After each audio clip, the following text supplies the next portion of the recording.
And welcome to Benchmonster TV. I'm Ashley Lynn Condre. And I am the Benchmonster, Ryan Kennelly. That's right. And how is everybody this evening? Hope you guys have had a good week so far. It's Friday tomorrow. We made it. It is Friday tomorrow. And around here, our gyms have opened up. Yes. Friday's a big day for our town tomorrow. Gold's opens up. Well, it's not really a big deal, but for some of the people around here. Some of the people that play on their phones while they sit on machines like this, and I'm waiting to get on the machine and they're doing this, text messaging, pisses me off. So they can go back to Gold's. Yeah. We'll lose a lot of people. We've lost a lot so far. I'm sorry, man. You don't bring this to the gym. You can bring it, but you can't be on it while you work it. You can use it for music and stuff. But yeah, well, I'm just video.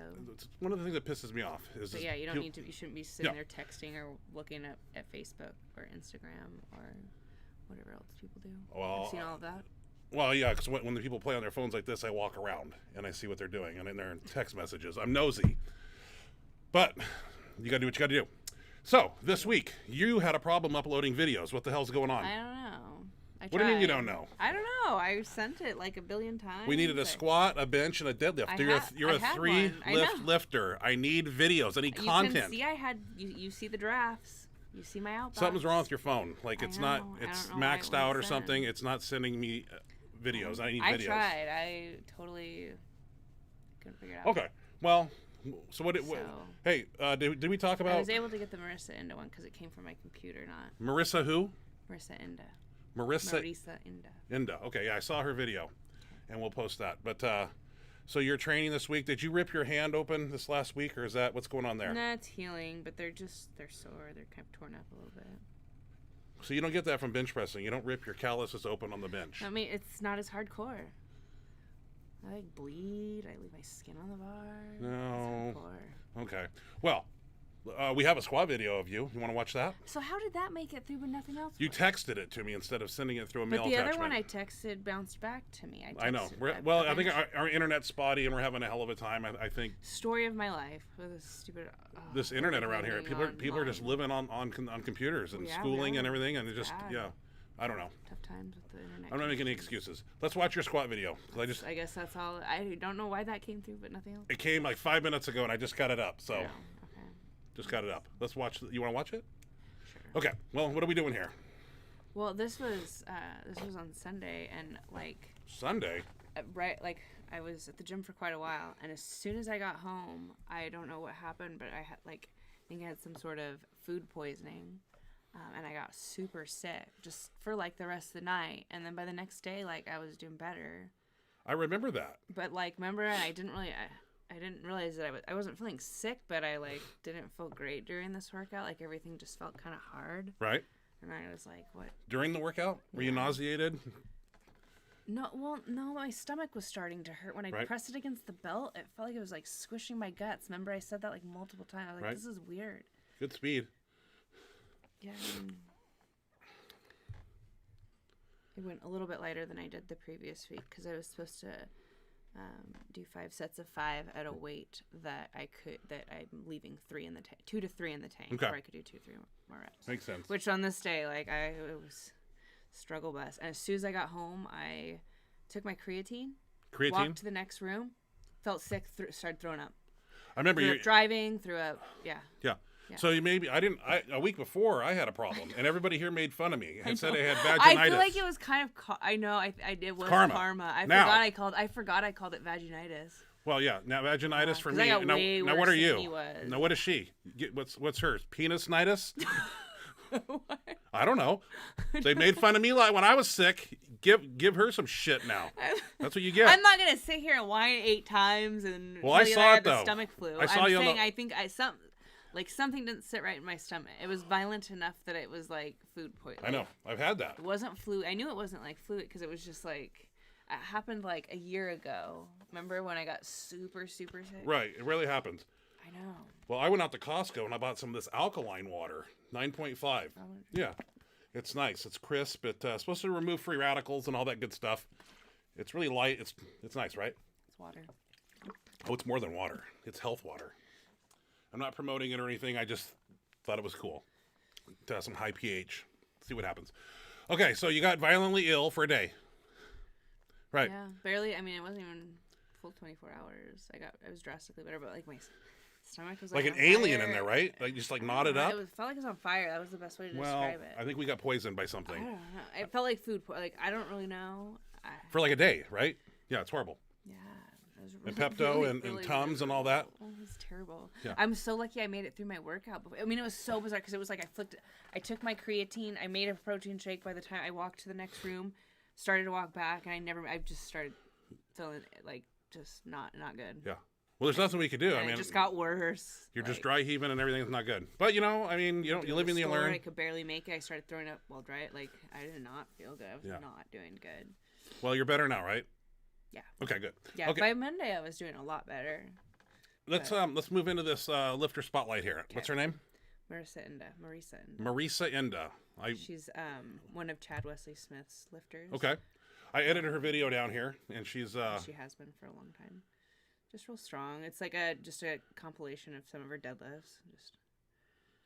Is she a young On lady? The deadlift here. No, she's in her 40s. Really? 123. 123? Yeah. Yep. She's got bigger legs than me, and I'm already pissed. Well, and she's also she was on the Ellen DeGeneres show because she does this pull-up dance. It's real crazy. I've tried it. It's really really hard. I can't do it. She makes it look really easy, but she like does all this like it's a whole dance, but she's doing pull-ups and making them look just super easy, but you know it's obviously not. Okay. And Ellen DeGeneres had her on her show and had her do it. I was like, whoa! I didn't know. Good for her. Yeah. That's some mainstream media stuff there. That's good. But yeah, she's from Juggernaut. Like I said, she's one of Chad Wesley Smith's athletes. And has been for quite a while. This looks like a garage gym when I saw this. Yeah. She, like all She's of got her her shit posts, together. Yeah. She saw COVID coming and was ready. Unlike us. Yeah, and because she's also got obviously Juggernaut training system. Okay. The gym there, Chad's gym. I just think she's a badass lifter. I see her. She comes up quite a bit. I'm impressed. Yeah. Like I said, when you take into consideration she's 123. 123. And Now like, this is her PR. where's it? This is like the Arnold kind of. Remember that little stage they had there? Well, it's a nationals. I don't think it's at the Arnold. Maybe it's but they had a setup just like that. Yeah. Because it's just. They put on a pretty good show, even though They I don't really do. I don't Oh like my the gosh. Federation myself, but You have to. The energy. Come on. There's energy, They had yeah. music. They had just lights. Like. yeah, but when they don't know who Britt Micah is, I've lost all hope with them. Remember? Yeah. Spokane? Okay. So, hey, good for her. Yeah, she's cool. Yeah. Like I said, I've never heard of She her. was worth showing. I've seen her a lot. You sent me that video, and I was like, who is this girl? I watched her like 2 times, and I was like, wow, okay, impressive. Yeah, no, I saw her quite a while ago, and I've followed her for a while, and found this deadlift compilation recently, and I was like, let's honor the deadlift. This is pretty cool. Honor the deadlift? Yes. Let's honor the bench. How about, no, I got Tiny Meeker up next. Yeah, and I could take 1,000 of Tiny Meeker's videos, but this one I just picked Oh, one. did you? You have a Tiny Meeker? Yeah, I got Tiny Meeker video. Yeah, I told him last week I was gonna showcase Very nice. because he posts a lot of 1,100, 1,200, 1,300 reverse band board presses, and that's cool. This one here was a single ply bolt shirt. I don't know much about this shirt, but he's doing like 1,000 pounds to a one board, and I thought it'd be cool to showcase it. And single ply shirt, that's impressive, man. Great handoff too, straight as an arrow, no tilting, no teetering, Nice. easy lift. Go Tiny. I don't know about this Look bolt easy. shirt. I have to ask Tiny about it. I don't know if it's like a Ray Jax material or what it is, but a few people have asked about it, and I just saw Tiny doing like a 1,000-pound board press and a bolt shirt, and I said, well, we got to post that. Very nice. Very impressive, Tiny. Yeah, and I wanted to get his 1,300, 1,100, and all those things, but only so much Tiny at a time, because we're gonna have him on as a guest again, Tiny Part 2, and we can kick some more of his videos down. Yeah. Okay, well, what do we got next? I think we got Brian Forbes. Asked him if I could post his video. He's doing a 1,000-pound board press in this video.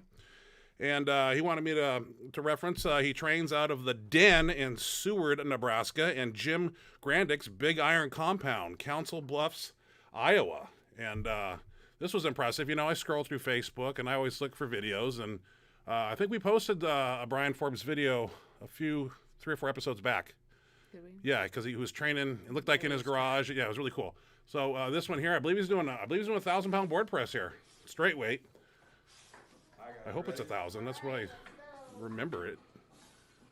I think he's wearing the Kruger or the Bench Daddy. I'm not sure on the shirt. I probably should know that, and I don't. I'm just impressed with the freaking handoff here, nice and straight. Settle. Here we go. Good control down. Building that shirt. One. Press. Out of the hole. Straight to lockout. Rack.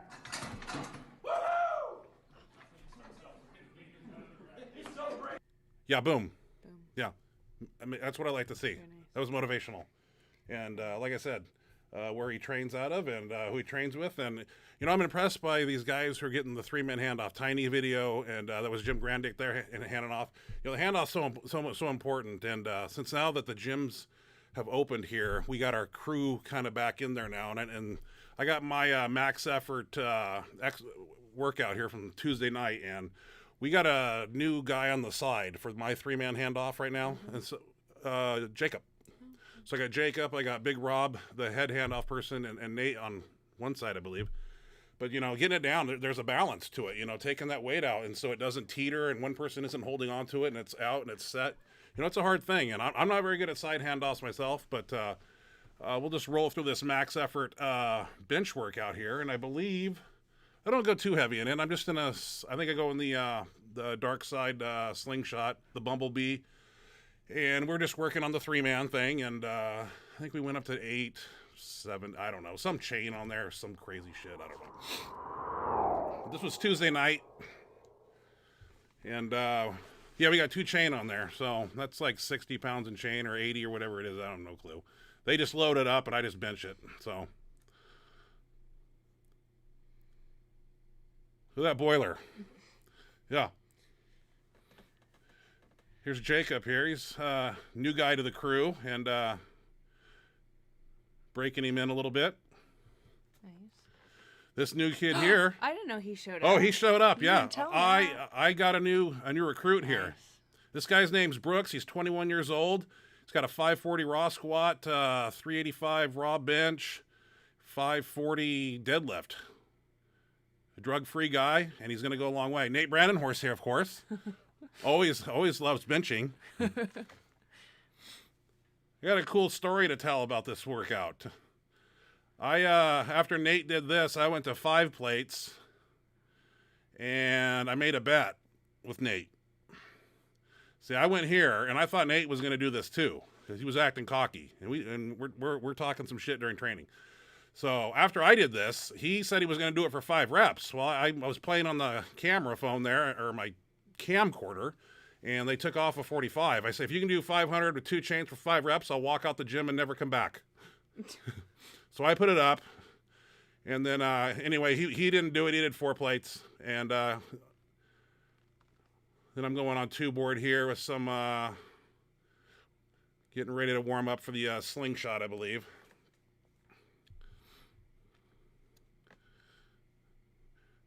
I like the Bumblebee. It's in between the Atlas and the black and gray ones. I like this guy. So this was a good handoff here. The new guy got in the way of the camera, but I told him, stay out of the way of the camera. No one listens. Safety first. Well, there's no safety here. This is like, I'm still warming up. Yeah. This is nothing. Yeah. But anyway, yeah, it's a good handoff here. Came down a straight line. We just popped that up. And that's really not impressive because Julius Maddox has that raw, so there's nothing to get excited about. And what we got here? 790, 80 chain. This is as high as I went here because this handoff was a little teetery. Somebody on the one side was still holding about 70 pounds on the handoff. And I didn't want to hold it forever, so I just took it down, and it was a little tilted, and it was a little out of the groove, and I just said, okay, one day at a time. The 3-man handoff is critical. You got to have it. See, there's a little tilt there, and it's going up crooked, and that can be dangerous within itself. But I was like, okay, that's enough. And the nosebleed, I think, right there on the forearm, as we see, yeah, there's blood. Anytime we train, there's blood. And then we rolled into some close grip floor press for assistance work. And, just, what do you do,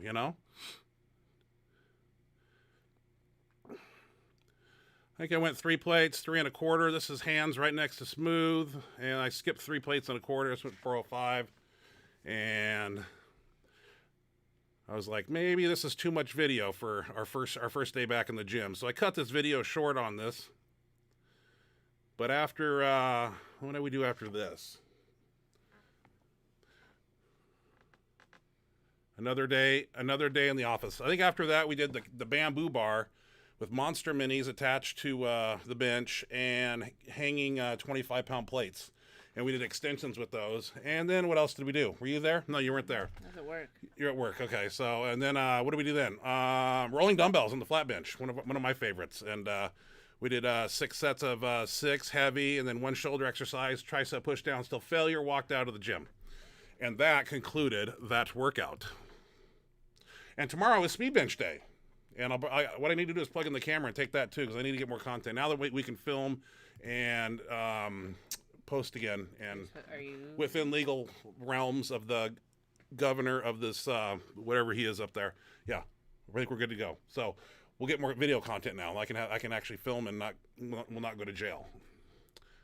And there's nothing nefarious going on. I heard that word today. It's a cool word. I don't know if you knew what it meant. Huh? Somebody- I do know what it means. What does it mean? It's none of your business. You look it up. Google it sometime. Anyway, so that concluded my workout. What was today? Traps and forearms, little neck work. Did you do neck work? I forgot the neck I'm having harness today. problems over at the deadlift platform. I forgot. Why is your phone on? Answer. Yeah, we need to have the. Jeff, don't need to have touch silence. my phone. Don't touch my phone. I just touched your phone. I'll throw it out. I'll throw it like the gold gym member. Throw it right out when you're playing on it. So. No. But anyway, tomorrow speed bench, and then Saturday will be a back workout. Sunday will be off. Are you working out Sunday? Yeah. Okay. So we'll keep these videos coming in. You need to get me your videos. Spot on Sundays. I tried. Okay. How many you saw? This how is many it's an important drafts? aspect of the show is to have the content that I can go on here. We can talk about it. Otherwise, it's a short show, and nobody's gonna be interested if we don't have videos to post. I tried. Okay. You did. You saw. Yeah. We need How many drafts did I have in there? You had quite a Crap few. I tried to send. You had quite a few. Okay. Well. Fed up with it. I couldn't figure it out. Yeah, we'll figure it out. So. The only reason Marisa Inda played was because that was from YouTube on my computer. This I tried to do through my phone, and it's not sending. I tried to send another video through an app the other day, and I couldn't. It's not working. Yeah. Okay, you got some hiccups in there. I I'm restarted a it. little concerned. I know. Yeah, I don't know what it is, but My phone. so have we committed to the meet in October in Troutdale, Oregon? I don't have any information on it. Like, we don't have a registration or anything. Okay. Well, we talked about it last week, and we need to get that going because if we're going to go down there and do what we do, we need to commit to it. And I need a hotel. Oh no, we get to stay with him. Huh? Yeah.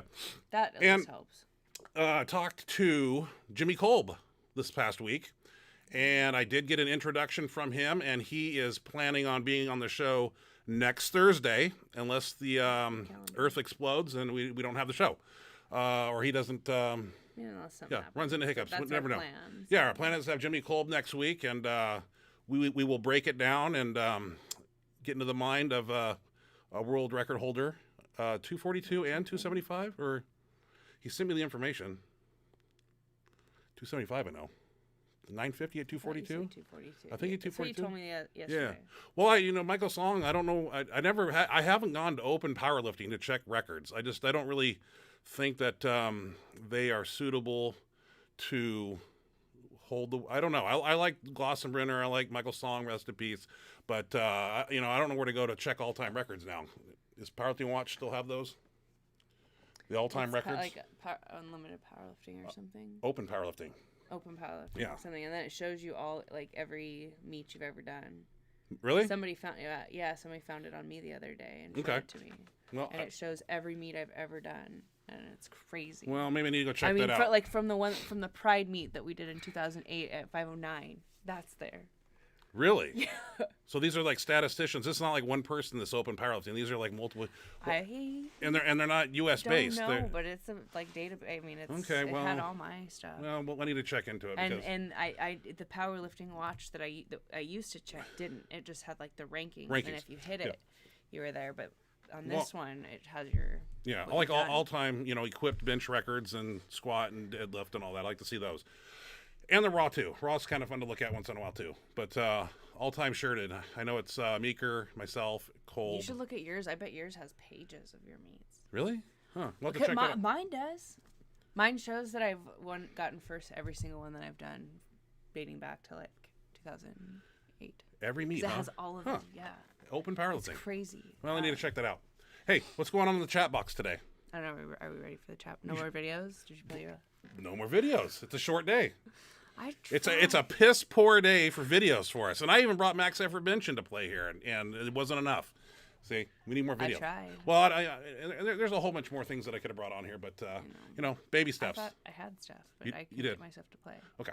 I should have had. If I would have. Well, you're forgiven. Okay, excellent. All right, moving on to the Moving chat on. box. What's up, Ryan? Newman TV. Hey, Ryan. I wanted to see if you would talk about your experience with Rich Piana. My experience with Rich Piana. Well, I only had one experience with Rich Piana, and that was at the 2015 LA Fit Expo where you lifted, and I didn't do it. Somebody else pulled me into the front of the line that went out 75 miles long, and there wasn't a problem, but I got to meet Rich Piana for what? I don't know. I was 2 minutes. Yeah, just real briefly, and intelligent man, smart man, social media mogul. I mean, he had his finger in many pies, and wore many hats. And in fact, I still get some of his liver cleansing products once in a while. I don't know if they're still producing that stuff, but he had a lot of great supplements out there. I wanted to try his the one with the carb. The one with the drawing a blank now. But no, Rich Piana took a picture with him. He didn't like this arm on the right side, so he made me go on the left side, and he said that my arm was too big to post on the right side of him. So we just took a little picture, and that was the last interaction I had with Rich Piana. And I admired his ability to come online and on YouTube videos and talk openly about everything. And he said that it was cool, but he didn't know when they were going to come down on him for being so open about what he talked about. And we joked about it, and that was it. So wish I could hung out with him more. I think he's an interesting dude. I've heard a little bit about him from other people, but my only interaction with him was short and sweet. I never got a 5 or a 3%. No, 5% shirt. 5%. Yeah. No, I didn't get one. So I thought I was in the club. I think I could have got one. Maybe I still can. Are there still merchandise out there? 5%? I haven't looked into it. Don't know. What's that shake I'm thinking about that it makes raw food? It has the oats in it or the sweet potato or something and blueberry. And I heard it's really good. Yeah. I'm not sure. Cody Plum trained in the smoke Saturday. I'm assuming he's trained in a garage or outdoors. I mean, you got to be careful out there in that smoke, dude. I mowed the lawn on Monday or something, and I wore a mask, one of those cheap little blue ones they hand out at Walmart. And at the end of the day and the rest of the week, it kind of seemed like I smoked 7 packs of Camel non-filters, one after another. And my throat from my esophagus all the way back, I mean, it's been raspy. My eyes water constantly. This smoke's a mess out here. Hopefully it's supposed to clear up tomorrow, though. But in the whole state, and there's arsonists out there, and they're setting things on fire, we're having a hell of a time. Are you going to read the next question there, lady? Yeah. I think the bolt is comparable to a super katana. Oh, that's interesting. So I'm assuming the bolt and the katana, the same type of cut, sleeve design, forward angle sleeve design. One Tiny had seemed to have a nice collar on it too. So I don't know. I'm a single ply guy. You know, last time I wore single ply was in Bench America 3, and I did 815. That was pretty good for back then in 2005 in a single ply.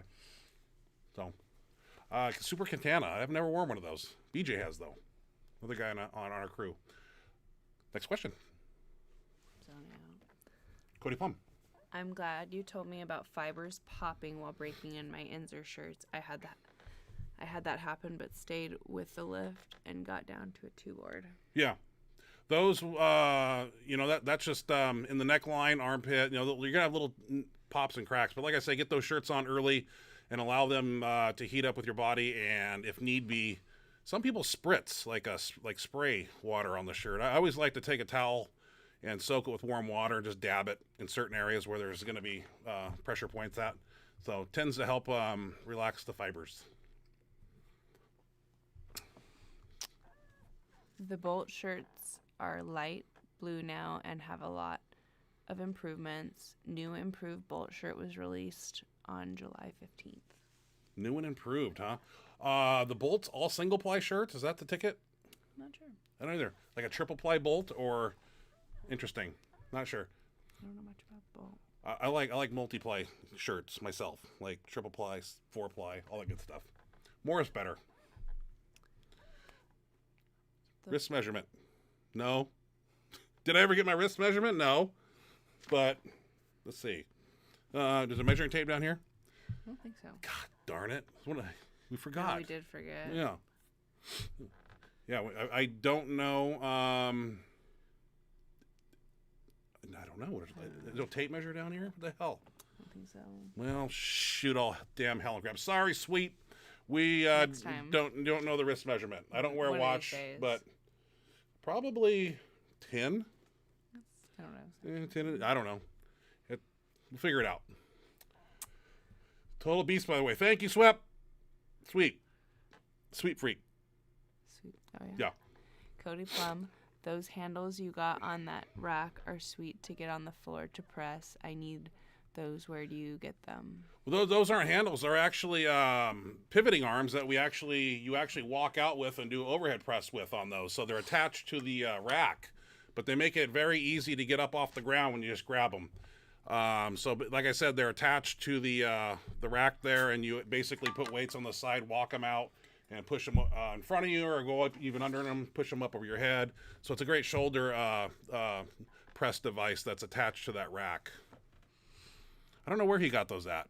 That gym we train at, the guy that owns the gym is like a collector of all kinds of equipment, and there's nothing that he does not have, from monoliths to reverse hypers to Westside power racks. He's got so much equipment. I mean, we're about to fill another gym of full of equipment, and I think he's gonna have 2 gyms. So we'll have to wait and see. In a couple weeks, we'll fill up the new gym and still have the other gym too. So, yeah, having a lot of equipment to train is kind of fun, especially the stuff that's different than your normal run-of-the-mill gym in town.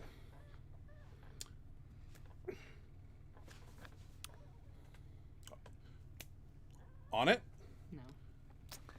T. Pressifer, have you done 10 sets of 10 for flat bench ever? Did it today as a fun challenge, not so fun after set 8. The 10 sets at 10, and when we do those on speed day as a volume wave, we keep the rest periods back to back, and how we do them is 10 reps, stand up, and usually take a 10 pound plate off, and then hand off to the next 2 people, so back and forth. So it's about 15-20 second rest, and it destroys you.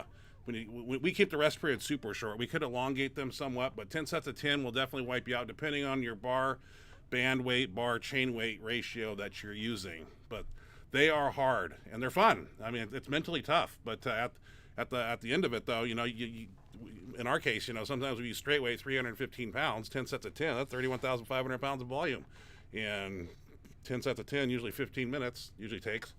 So it's crazy.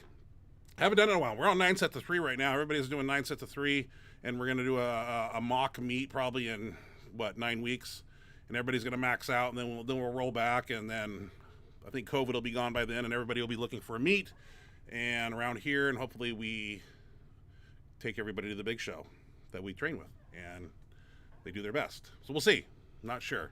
Hard to plan. I mean, like I said, our gym just opened up this past week, and so everything's been just up in the air. Training's been shit. I mean, last time I had 800, 860, 890 on the bar. I mean, that was probably in June when we were at a garage gym, Rubicon Fitness, and then it got like 100 degrees out, and it was hard to train in the garage gym when it was asphyxiating and hot. So training's been rough for me, man. Everybody's asking me, when I'm going to do a meet and all that. I mean, I haven't been able to train now.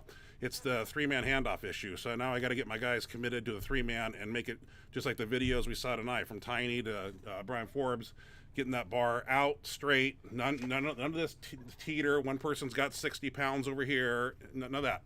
So I'm not making excuses, but I'm a perfectionist. And I heard today at the gym that Paul Roch was thinking about coming back to lift with me. Did hear that. We did hear this today. And he's about to retire from the Hanford nuclear reservation out here, but knowing Paul, he won't retire. Supposedly retire. But the word is he's going to come back and lift. Now, he'd be a good guy to get back in the gym. Yeah, he would. Yeah, that'd be exciting. And that would be something to toot our horn about. That'd So be pretty cool. Yeah. Old times. Old time. Yeah, Paul Roch. Haven't seen him. Haven't seen him in years. So 10 sets of 10, man. It's brutal. And we do it for 2 weeks in a row, obviously, on speed day. 1 week with chain, 1 week with straight weight, usually. So. Do you have a date for your trip to LA with Scott yet? No, I do not. I was asking Scott on the phone if they had rioters running up and down the street, and Mendelsohn said, "Don't worry about it. He's got a shotgun." So I feel we're taken care of there. But I do not have a date yet. When things calm down and the fires dissipate, and I don't know. I like to go sooner than later, but when the date is set, and we have a credit with United Airlines too, since COVID hit, we had tickets to go somewhere, to Texas or somewhere in April, and so we got refunded, but we have a credit. So I definitely, you guys will know first, and of course, everything will be videoed, and I'll be on Scott's show, and it'll be fun. I just don't have a date yet. We wanted to do it like this month or next month, but, safety first, when the time is right, and hopefully soon. It'll be fun, though.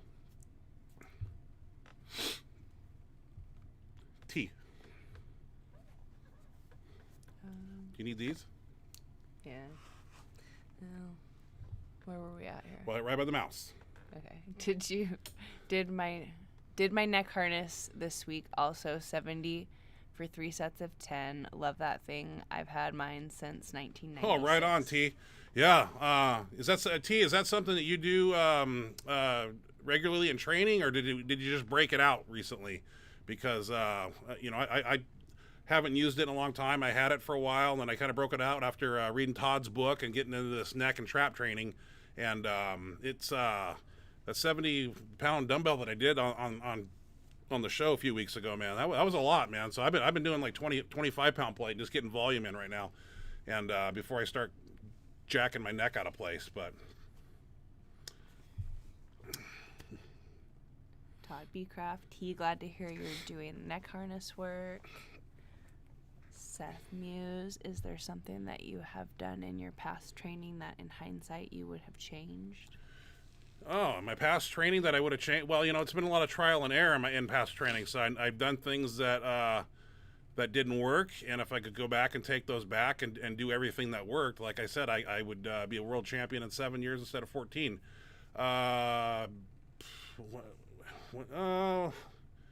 What have I changed in my training, in bench training? There's a lot of things. More is not necessarily better in training, and a lot of times I'll drive myself into a hole. And but for some reason I could get away with that back in the day and recuperate fast and never had an issue because gains came so freely for me in the bench. I remember Paul Roch saying one time, we did 7 meets a year when we started in 1996 or 7. And every meet, I can go back and track it. Every meet I was going like a 15, 20-pound jump every 3 months, 20, 30, 60. And so, I was making progress all the way along. But are you tired? Yeah. Man. Am I boring you? Do you want me to go to... Yeah. Is my story boring? Man, what a co-host I got here. Yeah, just full of life. Tired. I've had a long day. Oh, shit. I'm working. I've been working all day. If I had to go back, in hindsight, everything worked, but nothing worked forever. And I mean, I just wish there was more people that would told me how to do it. And how to train properly, because I didn't know. I was reading Muscle and Fitness magazines, trying to figure out how to bench. Powerlifting USA articles, trying to figure out how to bench. Asking people, hanging out at GNC in the mall, trying to figure out what Ultimate Orange to Yoimbi to whatever else was I supposed to take. And but training too much and too often was probably one of my biggest mistakes. I used to bench every day, 6 days a week. Come in, complete upper body, didn't even train legs. So. But it worked. I mean, I didn't go backwards. I went forward. Everything went forward. Getting injured, I probably was one of the things I wish I could take back. But tearing pecs and battle wounds like that happen along the way. So what do you do? Where are we at? I don't know. I think we're up. Where are we at? Oh, You're moving too much. I'm moving. I got to move the chat box down. Right. So you read Seth Muse's question here. Do you know where Clay Vanderberg is? Clay Brandenburg, I believe, Michigan. Detroit, somewhere up there. Clay Brandenburg, and doing quite well too. I see pictures of Clay on Facebook, and he's lost a tremendous amount of weight. Looks very healthy. Would you like some coffee? Espresso? No, because then I won't sleep tonight. You know that. That's fine. Read Cody Plum's question. Or wait, where are we at? Yeah, Cody Plum. Where did you set the 903 pounds USPA record? I'm coming for your record. Just kidding. Well, that was at Rab Fitness, and it was Roger Baker's gym, and I totaled 903 that day. yeah, she totaled 903, and I benched it. And he opened with it. Yeah, that was tough. USPA with the start commands, and they tend to hold people at the bottom that wear shirts a little bit longer than raw people. And so, but you know what? 2 weeks later, I went to a UPA meet in our same town and did 940 and just missed 985. But that was USPA. You can take that, Cody. We just got to get you up to about 340 body weight. So you need to get on my diet and listen to what I'm telling you, and eating, sleeping, training, supplementation technique. And we'll get you to 340, get you the right shirt. And I don't care what shirt you wear. I just want you to do 903. So you can wear Kruger, or that federation doesn't allow it, do they? Because they got, nah, probably not. Well, we'll get it one way or another. USPA, is that what you're still talking about? Yeah. No. Well, I don't. Yeah, I'm not a big fan of that organization. But wait, we're gonna have a bench gods meet again, and we'll probably make it like a APA meet here. That's my plan. Yeah, I think you're on a different level. Oh no, because I want to use my shirts. I want to use these chaotic new shirts that are out there, and USPA doesn't allow that. So I gotta do what I gotta do. Who plays the keyboard? Me. It's not me. Yeah, I do things with that behind me. You'll see. Sure. You've been telling him that for months. Oh, I got all these Nobody's toys. believing it. Who plays the turntables and the mixers and all that good stuff? That's what I do. Drum machines. I mean, MIDI keyboards. I got all kinds of toys back here. I make noise down here, and we have a Benchmonster TV show on top of all that. Yeah. It's kind of cool. How neat. Yeah, just digital music down here. Just side hobby. You know, people ask what I do for hobby. I fish, and I like to make music once in a while. My kind of music. You may not like it, but it floats my boat. Makes my head bob.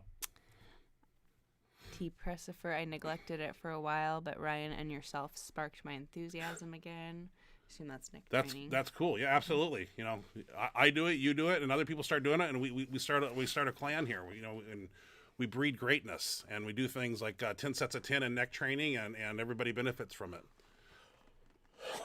Boy, this is. Did you have to draw attention to it? Every People time wouldn't even noticed if I. They can see you yawning. It's not polite during this show. My mouth. Yeah. Are you on top of the game here, Miss Ashley Condre? Do I look like I'm on top of the game? Yeah, a little bit. Okay, I'll go with that. Okay. B-Craft. The picture you had before the show started would make a cool T-shirt logo. Which one was that? I don't think I saw it. The picture you had. Oh, yeah. The thumbnail, I'm assuming, that I made. What's it? Which one is it? I don't know. It was just Benchmonster TV. I just kind of I just play with the font, and I do a few weird things with it, and yeah, I like the black and red combo. It's kind of a cool thing. It's kind of like the Benchmonster shirt. It's going to be black with red and some cool blood dripping or something. We'll figure it out. So, but I got to figure out how much that's going to cost to get those shirts made, because I went to like 3 or 4 different sites and tried to make the shirt that I wanted, and each shirt's like $34 to order one. So I guess you got to order like 100 shirts to get them for $19 a piece or something. I don't know. Something I got to figure out. What's my neck measurement? Well, it's grown. It's very thick. Let's see. I got an 18-inch gold chain, and that doesn't fit. So probably close to 20. I'm assuming. We need a tape measure. You told him that? Yeah. You want me to grab it? Well, you might have to go grab it. Okay. You know where it's at? No. Oh, never mind. Okay. Is it in the drawer in the brown thing, or is it in your I don't know. drawer by the couch? It's the sewing tape measure, the one we fold up, and I don't know. God, I haven't seen it in a while. I've seen it in both those places. Yeah. we'll check on that. But wrist measurement, neck measurement. Yeah, pretty thick. It's starting to go away.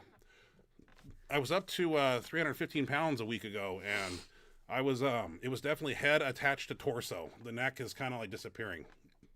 And then I had my stomach ailment, and I lost like 6 pounds. So, but then you got it. So serves you right. I lost. I know. Karma sucks. I did. I lost like 6 pounds. Hey, go get the tape. They're requesting the tape. I think it's in the that brown thing up there. If you pull the drawer open, like right on the left, and that's where I would put it when I returned it. That's Where I was not listening. in that thing right there where you walk in. What's it called? That gigantic brown hutch. Yeah, go get the tape. They're requesting it. Nathan Brandonhorst. Well, Ashley, I'll have to wait till she gets back, everybody. Sit tight. We're getting some measurements done here. But, yeah, neck measurement. Good question. Yeah, I don't wear a necklace, and I don't really wear a watch because, I don't know. Once you get like, kind of big, you just kind of wear things that are comfortable. You don't really go out and do normal things that normal people do. So what do you got? There you go. Hey, Nate Brandonhorst is chiming in here. I got to measure things here. Want to do my neck first? Yes. Well, is that like, am I supposed to, where are we at? 23? That ain't right. Do it. Help me out. I'm getting ready for like a suit. No! If she kills me, you're on video. This is live. Dang. What do you got? Hey, don't pull it tight. Just snug. I want to be huge. What do you got? 20? That's a little over 21. Little over 21. Jim Vronin, 25. I got work to do. Whoa, yeah. Here we are. A little over 21. Wrist. All this benching. What has it done to my wrist? I'm going to get a Movado watch, so I got to measure up here. Not. Yeah, $1,000 watch. Each hand. That's what I want for my birthday. I've been asking for 2 Movados. Yeah. Ask the audacity every year. Yeah, 2. For $2,000 watches. Yeah. Guess how many he's gotten? Paul Tuttle has a Movado. I got him an iPhone watch. Yeah. Or an Apple Watch. I wear that. Yeah. Boy, you can barely see the numbers on here. It's like dark down here. Hey, read Nate Brandonhorst's question there while I measure my wrist. Ashley, not so much in his softer years, but back in the day, what was it like living with the Bench Bible? Also, when are you competing next? Well, back in the day, I didn't really officially live with him, but like back in the day, like once I started hanging out with the Bench Bible on a regular basis, he was much more like hardcore. Are you saying I got soft? I got a 9-inch wrist is what it says. Like, everything was about, you were still competing. Like, it was towards when I met you, you were towards it wasn't really necessarily you were hitting your peak and then starting to kind of find other interests and not obsess so much. But when I first met you, like, your life revolved around it. And, like, as soon as I met, I had to stop drinking. Yeah, like, that was part of the deal. Which I used to enjoy drinking quite. Yeah, nobody drinks anymore. Quite often. That's actually how we met, but that's a whole other story. I don't know if we've told that one before, but anyway, so he made me quit drinking. We were I'm a good influence. Super strict. He was a really good influence. I mean, yeah. Now I don't know. Yeah, but society wants to make me out to be this bad guy, and I'm actually a good person. Yeah. I don't know if I'd go that far. Yeah. Well, I didn't say that, but I mean, like I said, since we've been living together, I would say that's probably more in his softer years that you're referring to. But back in the day, it was very hardcore, very, very strict. Because like we got together right when you set the 1075. Yeah.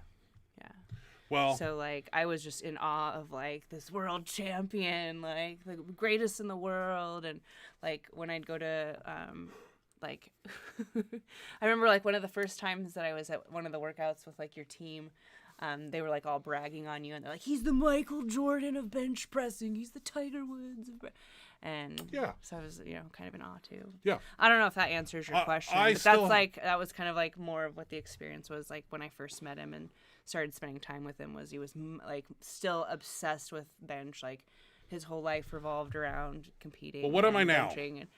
What am I? Am I not You're obsessed? I'm not hardcore. I'm soft. What is it? Hey, you said all those things. I didn't say that. I'm still hardcore. I'm still obsessed. You're more well balanced now, though. Like you do other things now. Like what? And you're just, I No. don't know. It's just different. I don't know. Yeah, I mean, you were competing back then. Like you were getting. I mean, you were setting I'm still world competing. records Yeah, I still have the fire up here.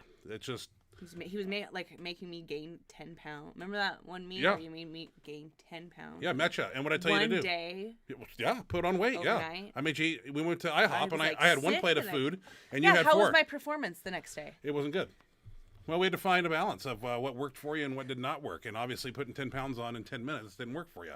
So, but you had to do a meet when I met you in 4 weeks. I said you're going to compete. Yeah, you did. Yeah, and you did. I hadn't really been not a full power meet, just a bench, but I had only been using dumbbells. I had just recently started doing a barbell, and he was like, "You're competing," and he signed me up and made it official. And I went and I benched. I went 120. 95, and then I went 120. That's why I finished.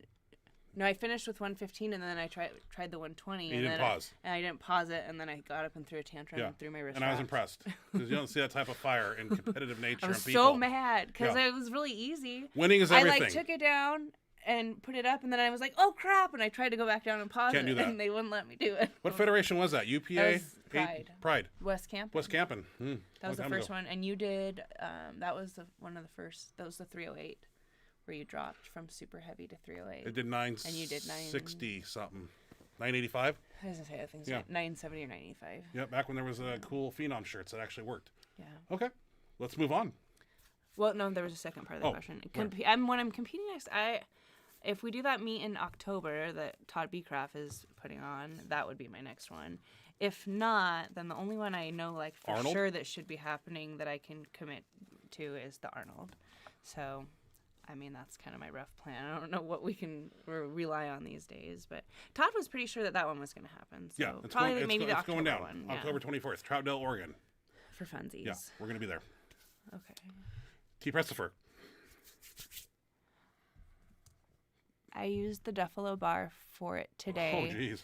Straight weight, 275, 3 minutes. Rest between triceps, fatigue, fast for me. Oh, yeah, the Duffalo bar with that extra range of motion. Yikes. That is a kick-ass workout. 10 sets of 10 with that, boy. Ooh, my hat's off to you, man. Tips for building power off the chest. Duffalo bar, Spoto press for some reason. I'm a shirt guy, and I suck, where the shirt has been all my life, right through here. So off the chest, pause presses, close grip, anything where the bar touches your chest and is going to work. Duffalo bar is one of my favorites too, because you can go, and I have the prototype, which is an inch and a quarter deficit, and a Duffalo bar, which is like a 2 inch and a quarter or whatever. But I found if you do Spoto press, it's really weird. I don't know why, but it worked for me. Is Spoto press. Stop bringing down 50, 60, 70, 80, and 90% of your 1 rep max, and hold it about that far off your chest for a split second and push it up. For some reason, it made me bulletproof at the bottom. Some people will say dumbbells, some people will say this, that, and the other. But if that's your sticky point or weak point, is off the chest. There's a couple things actually. Speed benching for one. That's going to create a tremendous amount of force production off the chest, and you got to touch in training. I don't know on your heavy days. You got to bring the bar to your chest, and so maybe not a complete 1 rep max would be the best thing. Maybe some triples, maybe some 5s, and start building that area down there. I know Spoto at one time, and I thought I saw a video where he used over 200 pounds of band tension, and he would do partial reps off his chest. And I remember he was training with Mark Bell in the video, and I think he recommended that helped him build the power off his chest. I don't know bar band weight ratio he was using, but he would do multiple sets where they were just like little partial reps down here. And if I can find that video, I'll post it. And I remember him saying that. Because I search and try to find things because, if there's something that I'm not doing that will benefit myself or other people, or you yourself having building power off the chest, I'm always searching for things that maybe I'm not doing in my training. And that was Spoto presses for me. And then, of course, like I said, Spoto doing those partial reps with, I could have sworn it was like 275 pounds of band tension, and he had like 300 pounds of bar weight or something. He was just doing these, and he was explaining. That was a long time ago. I don't know if it's still on YouTube, but I will do my best and try to find it. But Spoto presses, I don't know. For me, I don't know why I'm stuck on that, but yeah, help me off the chest. Oh, shoulder rock. Have you used your shoulder No, rock lately? it's in the or are garage, you and it's sitting in there. not into it. Into it. The shoulder rock. Yeah, I have not used it. Well, it took us both. It took you a long time To get it down. Yeah, I kept. Yeah, I had no shoulder flexibility. And once I did get it down, it was phenomenal. But in the you can't use it in the gym because of where because the ceiling was too low. So I have it in my garage, and I have not used it. And maybe it's a sign to get it out and start swinging that bad boy around. Because Stefan tried to show us how to do it. Oh, I know. He sent me the video. Mike. Yeah, and Mike Lupacek. I mean, he knows everything. So I mean, he will. I mean, he has crazy knowledge. He knows how to temper with the pain pill, and he's a great guy to have on the team, man. But no, I haven't used it, to be honest with you, and I should. There's no reason not to. Jason Wood has a question, Miss Ashley. Can you read it? I usually rep as much as I can once a week with a different amount of weight each time. Then last week I started doing more sets than just one, and today I lost all my strength 2 hours after I was done. Interesting. Crazy. One Rep Max has a question. LOL, you should do a drinking game like the one with Tiny, except instead of the bell, take a shot every time Scott says bro. XD huge fan, by the way. Greetings from Tijuana. Wow, cool. Yeah, drinking game. Yeah, I don't want to play with Tiny and the tequila. That's a little rough. My shot glass was filled like that full, and he was doing the big ones, and I'm just not conditioned to drink tequila. Now, if we were drinking some beer, I could do that. We could have a shot of beer, 40 ounce. But I don't know. We'll see. Every time when we have Scott on the show, every time he says "bro," we're gonna have to drink, and I don't know what we're drinking. It could be a long. Yeah, you could be passed out on here, and Mendelssohn's still talking because he keeps saying it. We will do it when we're at Max. We're gonna do it when we have him on. We're gonna drink, and I don't know if we should tell him that every time he says "bro," we have to drink. So it'll be fun. He notices. Okay. Well, I probably should tell him because he's gonna wonder why every time we're drinking as he's talking all the time. So we'll figure it out. Sounds like fun. Sounds like a good time. You know what we should have is we should get on here and have Tiny, myself, and Scott, and we could all do it. Tiny can do tequila. I can do Bacardi Spritzer. No, what's that one that they taught? White Claw. Never had one. What's a White Claw? Is that what white girls drink? Or something? I don't know. Does anybody know what White Claw is? I see it at Walmart, and I see people drink it. I just don't know. I don't know what it is. Is it like a cheap? What I don't understand it. It gets, to me, it gets a bad rap, and I don't know why. I don't know anything about White Claw. Really? I thought it was. Or maybe it's good. Maybe I misinterpreted the scriptures. I don't know. I haven't tried it though. Yeah, but yeah, One Rep Max, Tijuana, love it. Been there, been to Tijuana a few times. Have to tell that story one day. That was fun. Went down to Ensenada. Where did we go? Yeah, it was a good time. I'd be scared to go down there now, man, with the cartels and shit. I'd end up in a barrel of acid, and all you'd find was my teeth. Yeah, be done. No matter how big you are, take me out.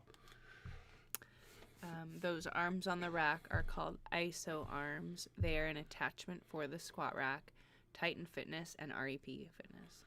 Thank you, sir. I did not know that. There's so many bells and whistles in our gym. I don't know how to describe every complex piece of machinery that's in there, but thank you, ISO sir. Arms. Good. Nice term. ISO Tiny arms. Meeker. Hi, Tiny. Bolt is a Ragex. Ragex material with a better neck and insane sleeves. They got lightning bolt seams, much better than the Ragex. Tiny Meeker. Sorry, had team training till 9. That's cool. Thanks for joining us. John Inzer still on the up and up and designing crazy, awesome shirts. That's cool. Lightning design. Yeah, I haven't seen one. I don't know. But I guess they're all single ply. Or maybe you can get a 2-ply bolt. I don't know. I'm not sure. I just kind of fell out of the loop there a little bit. So, Jason Wood. Should I be worried? It was like a torn rotator cuff, but it was my pec. I drank because... BCAAs. Sorry. My eyes are having trouble. Okay. And seemed to be getting my strength back. It was like a torn rotator cuff, but it was my pec.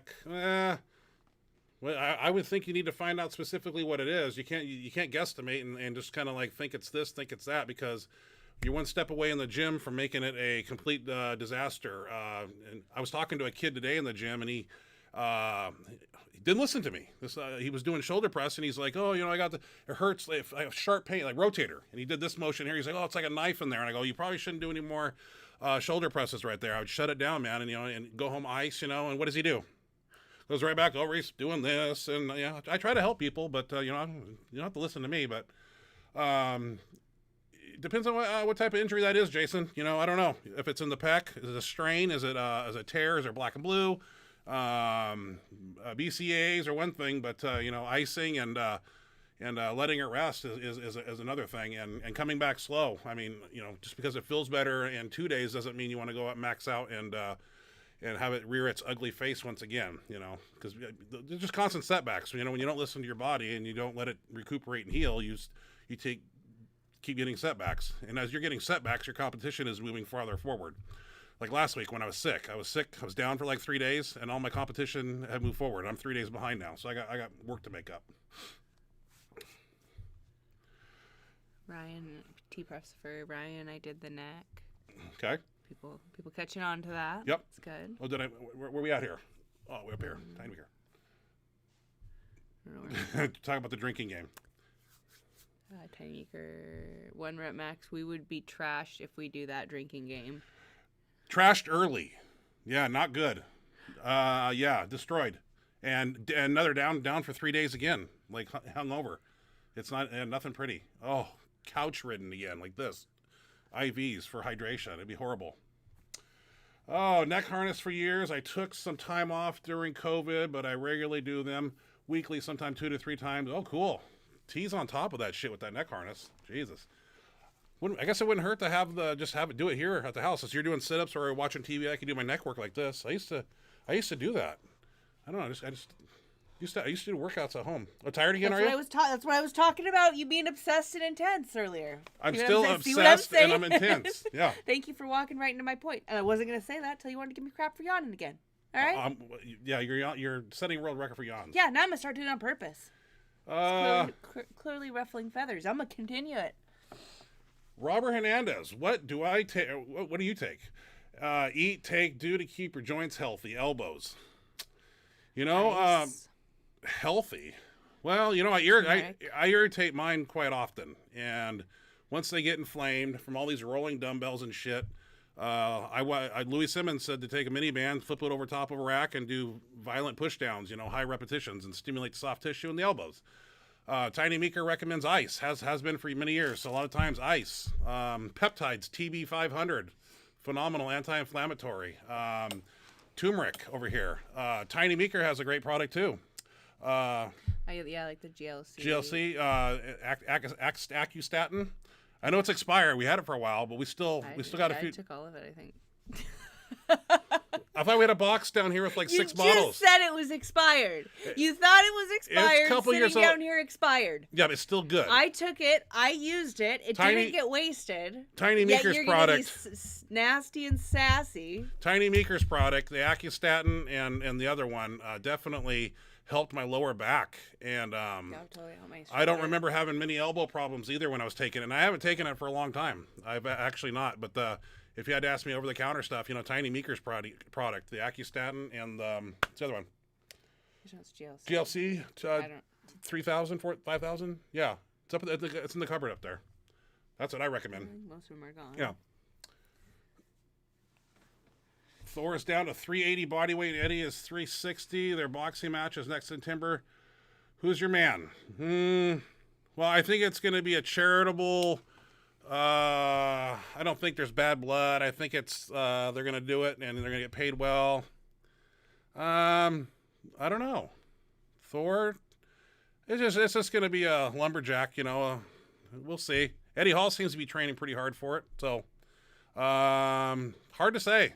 I really need to see Thor, what he's got for hand speed. So I'll be curious because they're big people, but can they produce Mike Tyson velocity punches with tremendous force? I don't know. When I was 350 before, when I threw a punch, you could see it coming from 2 miles away. It was very slow. So You want to build speed and explosive punch, you know. So I think Eddie's got the edge right now, because I fell on one of his YouTube videos a couple times now, and he's in the gym, he's hitting the bag. I haven't seen Thor's video of him hitting the bag anywhere, so, but we will see. Who's on the undercard? Is that me and Mark Henry? Can somebody set that up? Gloves, no gloves, I don't care. Bats, we could do it like Escape from New York, trash cans and baseball bats with nails through them. I don't give a fuck. Okay, continue on. I'm getting a little out of hand there. I got excited. Okay. Yeah. Cody Plum. I've been doing what you said. I've gotten to 280 so far. Right. The weight is kind of rough on my back, but I'm doing 4 food meals and 2 high-calorie shakes. You're at 280, Cody? Jesus, good for you, dude. Yeah. And you're lean, too, and you're chiseled out of, like, granite. You got that physique, if I remember correctly, when you're at Bench Gods up here. So, yeah, that's good. I just think that we need to get you, I hate to use the word fat, thicker. Yeah, we got to limit your bar travel, and we got to build a boiler. So we might have to do pizza and beer for a while. And I know that we're going to have to see the abs go, but we can bring them back. Because then we'll do, I got some diet skills that will get those abs back after we boiler up. See, every inch or two that you put on that stomach, you know, that you can arch up high is 2 inches. You don't got to push that bar and bring that bar down any further. So you limit the amount of travel you have. Is it cheating? No, I think it's an advantageous thing to do. Because I don't have that ginormous boiler anymore, and I miss it a little bit. Well, I don't miss it. I wish I could take it on and off. What are those things that women have? We watch on Total Bellas, where they wear the pregnancy belly. Pregnancy belly? Yeah. You get one of those. Just put it on under my shirt. Do you really need to? Yeah. I needed 363. We needed where it was, man. I used to arch up on my traps, and I would look down, and I would see God's greatest creation, boiler. You're not born with those. You have to make those. With 15,000 calories a day. And I would set that bar there. It was like a 2-board. Cody, put a 2-board on you, and that's kind of like what I used to have for range of motion. Or 3-board. There's a couple pictures I have in here where it's huge boiler. But look at me now. Where are we at? Sweet freak. Oh my gosh, 23 inches. Good God. 21 inches. My neck, yeah, I don't know. Got sleep apnea too, so I guess it doesn't matter how big my neck gets anymore. What goes through your head before a big lift? Mindset, scenario, emotions. Usually tunnel vision. Big lift. Many times I block everything out, and it doesn't matter where I'm at. The music's on, and usually when I'm getting my wrists wrapped, it's I don't know. I'm in a different place. It's I'm not even the same person, you know. As that's grinders playing, wrists are being wrapped. It's pure confidence too. When that's happening, it's not like, is this going to happen? Am I going to get a handoff? Back when everything was perfect, you know, the guys handed off the weight. I didn't have to worry about anything. They set it out my line, so all I had to do was take it out and bring it down and put it up. And so there was just pure confidence, just going into it, but zoned out, man. Like it's I don't think of anybody special. It's me and a tunnel. It's right here on the bench. And when I approach the bench, I really don't see the weights. I don't see people around it. I just see the bar. And I lay down and I grab that bar, and I really don't look at the kilo. I don't look at the kilo plates on each side. It's lay down, and I know what I got to do. And what goes through my mind? It's really weird. Not a lot. One thing. It's destroy or be destroyed. And I go out there to kill. And usually there's a couple different mindsets. You know, when you're opening with a weight, you know, if opening with 1,000 pounds, that mindset's a little different than when you're going for a world record. So, you know, when I'm going like a 1075, it's total focus. Like it's hard to describe, because it's 20 seconds. You know, from when my wrists are wrapped on the bench, take the bar up, bar down. It's 20 seconds of my life right there, where it's just it's outer body experience kind of. It's really weird, you know. I don't know, but that's where I take myself, and I block everything out. I don't think about nothing but other than pushing that freaking bar up.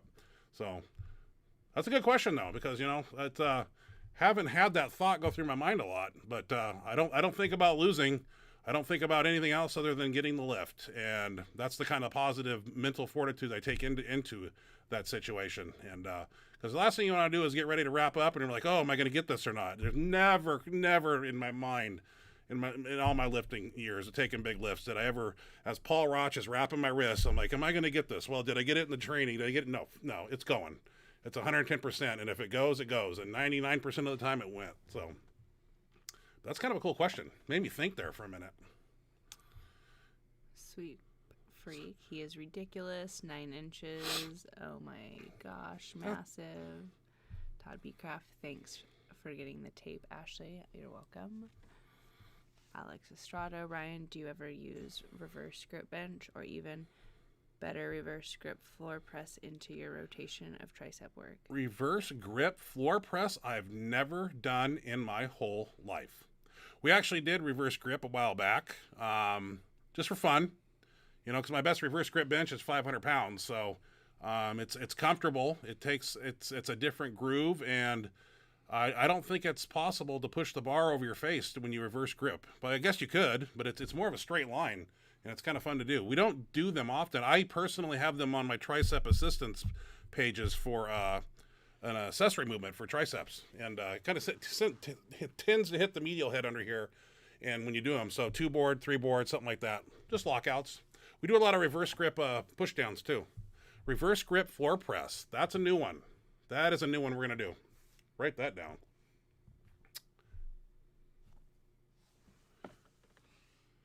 You want the smelling salts or something? No, not right now. Okay. Thanks, Ryan. I've been waiting since 2009 to ask you that question.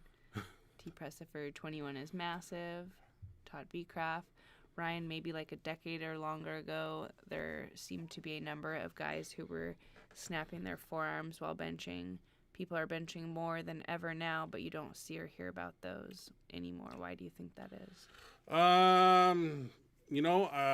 We saw an arm snap at the Arnold. Yeah, the girl before. Yeah, I made one friend, and her arm she broke. Snapped her arm right Greg's, as I was videoing it for her. Our Mendelssohn Classic 06, Greg Stevens snapped his arm, and I heard it through the curtain, and it was like a broomstick.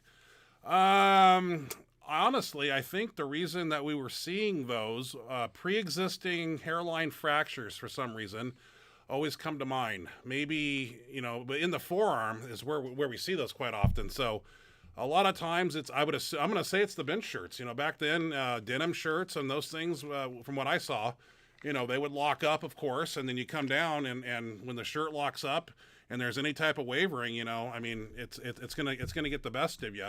And but it happens so quick because when it snaps, and there was one incident where they did it on a stage, and I guess it was just a bloody mess, compound fracture and blood everywhere.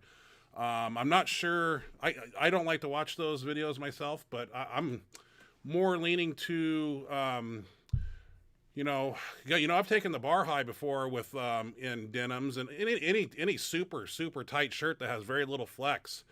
And if you bring it down and it locks up, and the forearms go one way and the bar goes the other, and you try to, the forearms are probably going to lose that battle. And you see that, you don't see that much often anymore.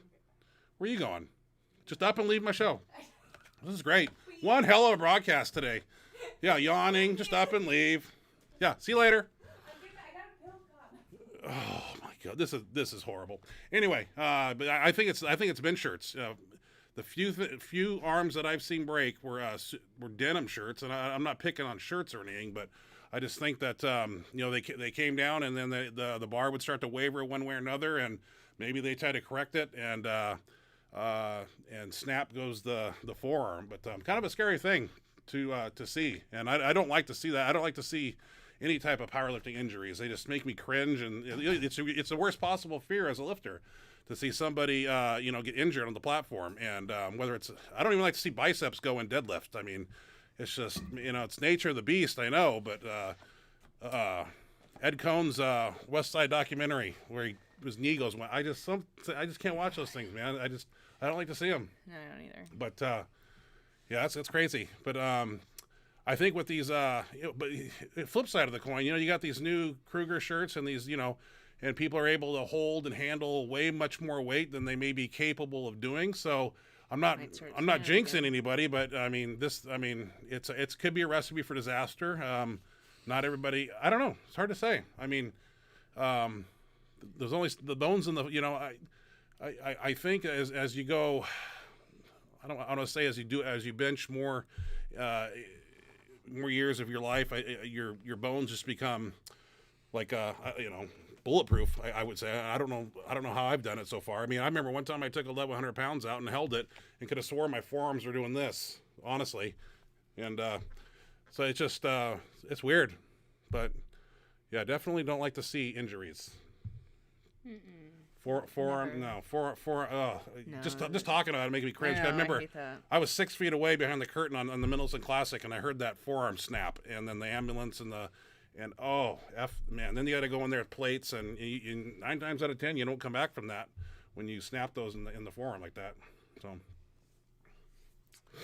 Tiny Meeker IPA bench press and deadlift worlds on March 20th, 2021. Wow. Very cool. Where's that at? Isn't he putting it on? Are you putting it on, Tiny? Tiny putting an IPA meat on? I don't know. I'm out of the loop, man. I don't know. Is that not? I don't know. I don't know. Is he answering a question from up above about a meat? I don't know. I don't know. Continue on. T Pressifer neck is 1975. Got to get it to 20. Roger Broom. Ashley, are you feeling okay? You seem a little subdued. I'm just tired. She's tired.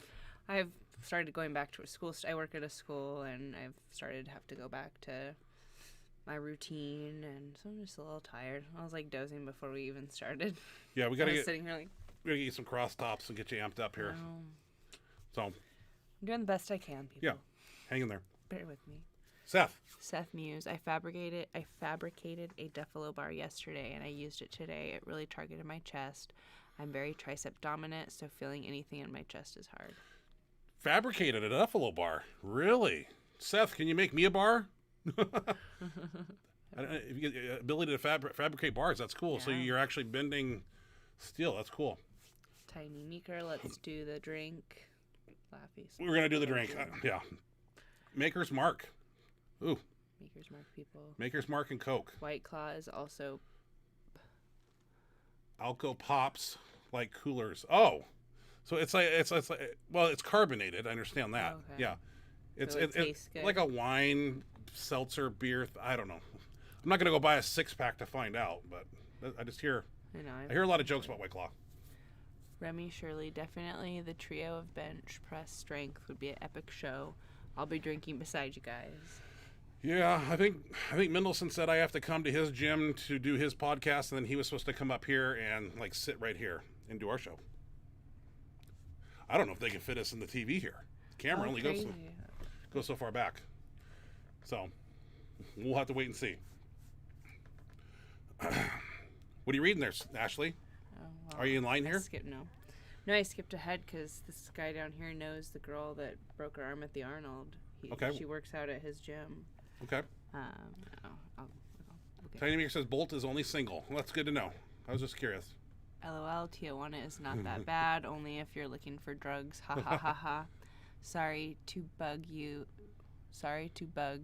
but you got tips for denim. I have a metal ace, and for obvious reasons, it's banned in the USPA, so I need a new shirt. Any tips for denim? If you're wearing a denim, and obviously get it tight, but not too tight because you'll never touch in it. So it's got to be well fit to your body structure. So I haven't worn a denim in a long time. But if you're lifting in that USPA, then if that's what you have to go with. I don't know what company who makes denims anymore. Inzer still make a denim? I don't know. I got a whole stack of denims up at my other house, and I definitely sent them to you. And I didn't know Tijuana. I haven't been down there since 2003. It's been a while, and I don't want to end up in any back alleys and get killed. But it sounds like it's pretty cool down there. I'm gonna make another trip because they got good food. Corona beer and Cohiba cigars. Love that. Don't know why. Had Cohiba, vanilla, and I had a Corona over here. And they bring buckets. They're like $5 for like 10 beers or something. It's crazy. It's awesome. And I like Corona for some reason. Yeah. lime, a little bit of Tiny. salt. Oh, yeah. Tiny Meeker GLC, GLC. products. Told you. Absolutely. Told you it's GLC. GLC 2000. Oh, I 2000. skipped. Yep. Jason, what I noticed you benched a lot raw the first decade of this century. Did you ever get close to setting the record?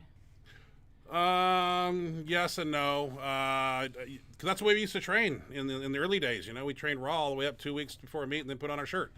There was one time I was close to it, and I was under Inzer sponsorship and knew if I would have went for it that day, I probably would not have. What year was that? That was 07. I did a 1074 that day instead, but there was a short window there where I woulda, coulda, shoulda, but you know, I was always happy with a 650, 660 raw touch and go. I was always, you know, you walk into any gym and put 6 plates on there and throw it up. That's always a good middle of the road, but now the raw record's so far up there, it's crazy. Julius is going to even put it even further. I never know when I'm going to wake up and turn on the computer and see 800 go up. And then I'm wondering if he's going to be done, or is he going to go 820, 830? The guy's unstoppable, so it'd be exciting to see. Your Stanton is Stanton. still good. Good. GLC 2000. Eddie Hall wins knockout. Eddie Hall win. Yeah, Eddie Hall's looking pretty good. Eddie Hall's looking lean, and it looks like he's taking it more serious. I don't know what Thor's doing. I hope he's training just as hard, or he's super confident and feels like he doesn't need to train because he's 6'12" and can reach him from across the ring with his long arms. I don't know. That'll be on pay-per-view, I'm assuming. So interesting to see. What supplements do you recommend to improve your bench? What type of supplements we talking about, Joey? If you're looking for like over-the-counter stuff, you can go to GNC or these supplement stores and spend gobs and gobs of money on shit. And like I said before in previous broadcasts here, I was sponsored by a company. They gave me everything from any GNC store you could imagine. And the bottom line is, creatine, a glutamine, a multivitamin, fish oils, good quality protein. Spend the rest on food. You get caught up in the supplement, the growth hormone releasers, I hear it all the time in the gym. Oh, Complete Nutrition has this pro hormone, and it's $80 a bottle. It's this, if you want to go spend $80 on a bottle for something, I'd rather see you go to Costco and get $80 worth of steak. And I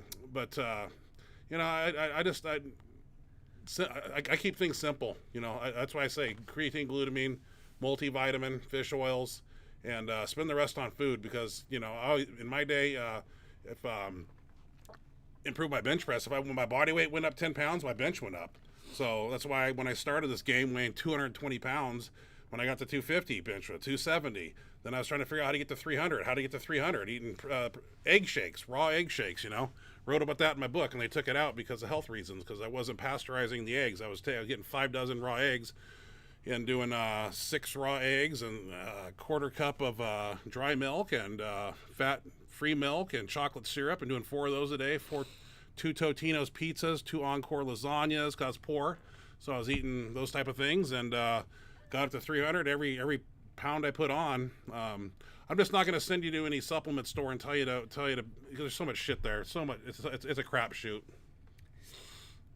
Isn't that right, Miss Ashley? Yeah. Okay. Thank you for agreeing with me. Alex. Ryan, I also do reverse grip floor press with boards. Felt straight out. I want to try this. Felt straight out. Anthony Clark taught these to me when he would come down to San Diego to train with me. Anthony Clark did with reverse grip floor presses. I've never heard of these before. I've never even thought about it. We do a lot of floor presses with football bars and all this other stuff, but reverse grip, definitely want to try it. Hey Ryan, Robert Fosen. Hey Ryan, just wanted to say I've been a giant fan for years. Always love the way you seem completely in charge of the weight whenever you bench. Greetings from Chicago. Thank you, Robert. Yeah, I was telling somebody today, I've been doing this for 30 years now. It's in 30. God, you're old. Well, no, benching. I mean, I was out of passion. No, you're still old. Yeah, when we 30 years. That's crazy. No, I don't know if it's 30, but 91. Crazy. I close? When I had sophomore year in high school, when I was in PE and weight training, and I benched 135 for everything I had for 1 rep, and I remember I was wiggling, I was jerking, and I blocked it out 1 rep. I got off the bench, and I was just like, oh my god, and this asshole, and he sat next to me in debate, and I flunked debate because I hated him so much. He sat next to me, I stared at him every day, I wanted to kill him. And right after I got off doing 135 for 1 rep, he got on there and repped it out for 10, and took the wind out of my sails. And I don't know what his name was. I probably could find him in a yearbook, but I was pissed about that, and I wanted it more than anything. I wanted a big bench. I wanted to beat him and anybody else that was getting in my way. And then any gym I went to, the first gym I went to, Tri-City Core Club, I had a record board up on there. They had squat, bench, and deadlift. Well, I'm going right in the middle of bench, and who's the asshole up on top? Well, I know him, and I want him. He had a 395 bench at 198. And, man, that's where it all started. Just been doing this for a long time, man. Just love it. I don't know. Well, I am the bench monster, so, yeah I like the bench press. Mm-hmm. I'm not a deadlift monster or a squat monster. I'm a bench monster. I am the bench monster. Ed Cohn is the GOAT. Okay? Some people ask me, you think Ed Cohn is the GOAT? Yeah, Ed Cohn is the GOAT. I am the bench monster. We are originators of those. There'll be other bench monsters to come. There'll be other GOATs to come, but we're the originals. You have to make that clear. Some of this shit just pops in my head and just comes out the mouth. I know. This goes like this. Well, you're half asleep, so I got to run 2 shows here. So why are you running 2 shows? Because I got to speak for you. Speak for you. Idiot. Okay, where we at? Tiny, I swear I remember, and did I read that one? Yeah. Tiny, I swear I remember an old video of you attempting 1100, and it looked like your forearms were bending. Tiny's forearms do not bend. He's got monstrous forearms and a huge bone structure, and I watched enough of his videos today from 1300 to 1200. I mean, the guy's a monster. Howard Weingarten. That girl who had her arm break at the Arnold works out where I do, and she is doing real well and back to lifting big weights and getting into geared lifting. Ryan, thanks for the Kruger info. Oh, cool. Wow, that's cool. So I'm assuming I've seen videos of her. She's back? Because she broke it in a weird place up here. It wasn't forearm. It was up here. It was like up high. Up here. We saw the X-ray. Yeah, she sent me a picture of the X-ray, and it was like up in here. It was like, ugh. That, you know how like complete break. Yeah, I don't know how that breaks. Like here is bad enough, and but I can see it. Like up here, that's just. It happens, man. I know. I saw it. I don't know. I saw it. I had a great view of her video. Like I got a great video shot of it for her. Yeah, I don't like to see that. But I'm glad to hear that she's doing well. She seemed real tough. She had a really positive. I was kind of messaging her a little bit back and forth, and she seemed to be really positive. And I've been, I follow her on Instagram, and I've kind of seen her, followed her comeback. So it's really good to hear she's doing good. She was real nice. I'm glad she's coming back. Yeah. We'll probably see her at the Arnold next year then. That'd be cool. Yeah. Yeah, like I said, we kind of made friends. I mean, she was kind of the person I gravitated to, and we warmed up together and videoed each other and got along really well. And she got hurt and had to go home early. It was super sad. It was a really big bummer. I felt so bad for her. Like, can you imagine? Like, I know. I mean, you don't like to see that. No. Sweep freak at Tiny. How big are your wrists, Tiny? Probably about the same as yours. No, we're all built differently. I know. Robert Hernandez, have you ever passed out under a bar? I have not. I was wondering that when I read that. As far as benching, I've never. My vision's blurred. Never have passed out. I've seen the people do it on deadlift, like where they strain on a deadlift and they go completely over. But I have not. Not yet, anyway. Never say never. Shit. Could be in the gym tomorrow and pass out under the bar for all I know. But that's the way I want to go. I don't want to wake up. Just if I go under the bar, then so be it. Dark. That's dark. Roger Broom. Ashley, do you equipment lift? If so, single or multiply?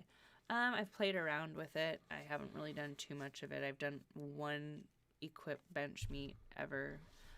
That's about it. I kind of have a plan of when I turn 40 to start like getting into gear, and I would probably get into multi-gear because if I'm gonna do it, I want to like hit like crazy big numbers. I don't want to be like hitting numbers single ply that people do raw. I want to like take it to the next level and be cranking out. That's how we do it in this family. Big weights. I've done. By that time, I will have literally lifted raw for over 20 years. I think I've done That's too long. Time. Yeah, you need So a that's bench kind of shirt. my plan. I do intend to like one of these days. I figure. Inzer canvas squat suit too. Widen that squat stance out. Go train with some Hofster up in Ohio, Hof's gym, and yeah, we'll make you a geared lifter overnight. And you'll be like, oh, I wish I would have done this sooner in my life.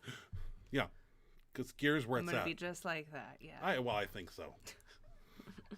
No, I want to. When I was like watching everybody at the Arnold, because there was a lot of equip lifters there, I was like watching them squat and bench. And I'm like, that looks so nice. Like you can just tell that they're wearing something that wants to help them with the lift, and it just looks so much Evolution so of bench much shirts. nicer than what the hell Yeah. I was trying to do. I was really questioning my life choices. I'm like, Well, I'm glad you went. that looks way more fun. I'm glad you came away with that at the Arnold. I hope that planted a seed in your brain. I already was thinking about it. I've played around in a shirt a couple times. I remember I gave you a hand-me-down single ply Inzer. The Titan one? Well, yeah, but I didn't give her. That was like Oh, the Ken Anderson but the Titan. Titan one Yep. that took you, Paul, and Larry like pry. It was a little tight, yeah. It was a board shirt. 245 in that. You touched? No, that was what hurt me. Was trying to. Oh yeah. But I did it to like one board. One board. Okay, that's pretty good. And yeah, like it wasn't hard. Like it sprung up too. Right. It was so cool. 2 plates and a 10. I was like, this is so nice. And that was like a year into your training or something too. So that's good.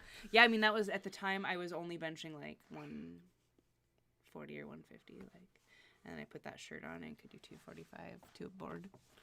Anyway, so yeah, to answer your question, I do not yet really, but I intend to one of these days slip into some geared lifting. David Bergner has a question. Have you ever banged up your shoulder? If so, how do you rehab? I have. I've twanged it, and I had a grade A sprain when I tried to do a 611 raw bench. Remember that? Yeah. I had the sprain of the shoulder. I turned to some peptides for healing purposes, and then another great tactic that I used was the bamboo bar with hanging kettlebells, and I did a lot of benching with that. And like Louis says, there's thousands of muscular contractions that occur in the pendulum chaotic oscillating effect of the bamboo bar and hanging kettlebells. And a big believer in that has been real therapeutic to any type of shoulder strain or injury that I've ever had, and I usually break that out. But at this point, I definitely try to keep that from happening. But sometimes, you misgroove a bar or you irritate it, and you got to ice and let things heal up. But the bamboo bar has been a great success for me because of the tremendous amount of vibration that's occurring when you use that. And you don't have to use a lot of weight, but and just doing a lot of reps with it has been real therapeutic to any type of shoulder issue that I've ever had. And knock on wood, haven't torn a rotator cuff or any type of surgery or anything like that. But anytime it tweaks, twangs, or sprains, I definitely turn to that bar for that reason. Jason Wood, do you know if April Mathis is a real woman? I've heard I've heard her name, and she's a powerlifter. I don't know. She does a lot of weight. I don't know 3 lift. There's a lot of women that do a lot of weight. Is there more than that? I don't know. I don't. Questioning her. I don't know. Okay. Let's see. There's a lot of banter going back and forth about that. Yeah. I have a Alex Estrada. I did actually reached out to the Ken Lane through the information you gave me. I have heard nothing back yet. And in fact, I just did that 2 days ago. I was sitting in front of the computer and I said, Alex asked last week, and I went and I did a little messaging, and I have not heard back. And believe me, if I could get Ken Lane on this show, it'd be really cool. One of the guys I looked up to starting out, man. Terry. Ryan, what's the best way to correct elbow flare? Well, usually Louis would say back in the day that when your elbows turn out, that's your sticky point. And that's usually, there's a couple of reasons why it could be happening. You could be bringing the bar down to where you need to touch. And then as you press up, you're pressing the bar back across above your nipple line across your chest, and then that causes the elbows to turn out and create some external shoulder rotation. One of the best ways to counter that is to spread the bar. And as you're pushing, I like verbal cues. You're getting the bar handed out to you. It'll break the bar, sometimes engaging the lats. Some people like to hear that too. And as you bring it down and as you press it up, usually the first movement is to push the bar in a straight line and not activating the front delts, because if you do so, you'll push back immediately and then your elbows will turn out. But a lot of times if you practice pushing the bar apart, stretching the bar, you avoid that problem, and usually push in a straighter line. And it's kind of hard to do because when you're under a tremendous amount of weight, whatever it may be, your brain is thinking fight or flight. One thing, bring the bar down, bring the bar up. So a lot of times, verbal cues help where you don't have to actually think it, you just hear it and do it. So it could be a technical thing that you're having a problem with those elbow flare, or it's just strengthening of the triceps. And a lot of times too is if it's happening up towards the top of the lift, where 90% of elbow flare occurs, using a 2-board or 3-board and practicing that line, spreading the bar off of that board and pushing that bar in a straight line, and then working the boards down, and just it could be a technical thing just to correct. But I like spread the bar, because anytime anybody pushes their fist towards the ceiling, and sometimes they're not pushing the upper back to the bench, those elbows will turn out, and they can turn out anywhere. But that's usually it could be a sticky point too. So, and it's usually where the triceps somewhat fatigue, and then it turns into a gangster lift up here. So. What do you think about Julius Maddox's form? Speak up so everybody can hear you. What do you think about Julius Maddox's bench form? I like it. He brings the bar down quick, and he brings the bar up. Him and Hornstraw. I mean, they're all trained by Josh Bryant, and I know there's a trick to it, but I got this fear, man. I mean, they bring it down controlled, but God, man, that's 700, 675. I mean, the way that's why I admire Hornstraw. The guy. He gets the bar down quick, and the bar comes up quick. I mean, there's no... sure, Kirill brings it down when he benched, and he bring it down nice and controlled.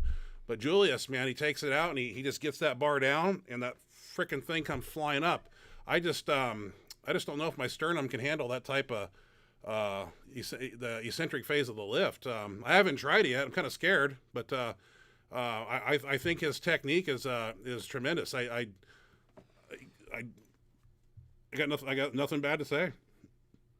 I wish I could do it. I wish tomorrow I could go in the gym and drop 675 down like those guys do, but for some reason I just, I've never done that before, so I probably get hurt. So it's not, it's like, I think Tank Abbott said it best, when he was talking about Ultimate Fighters out there.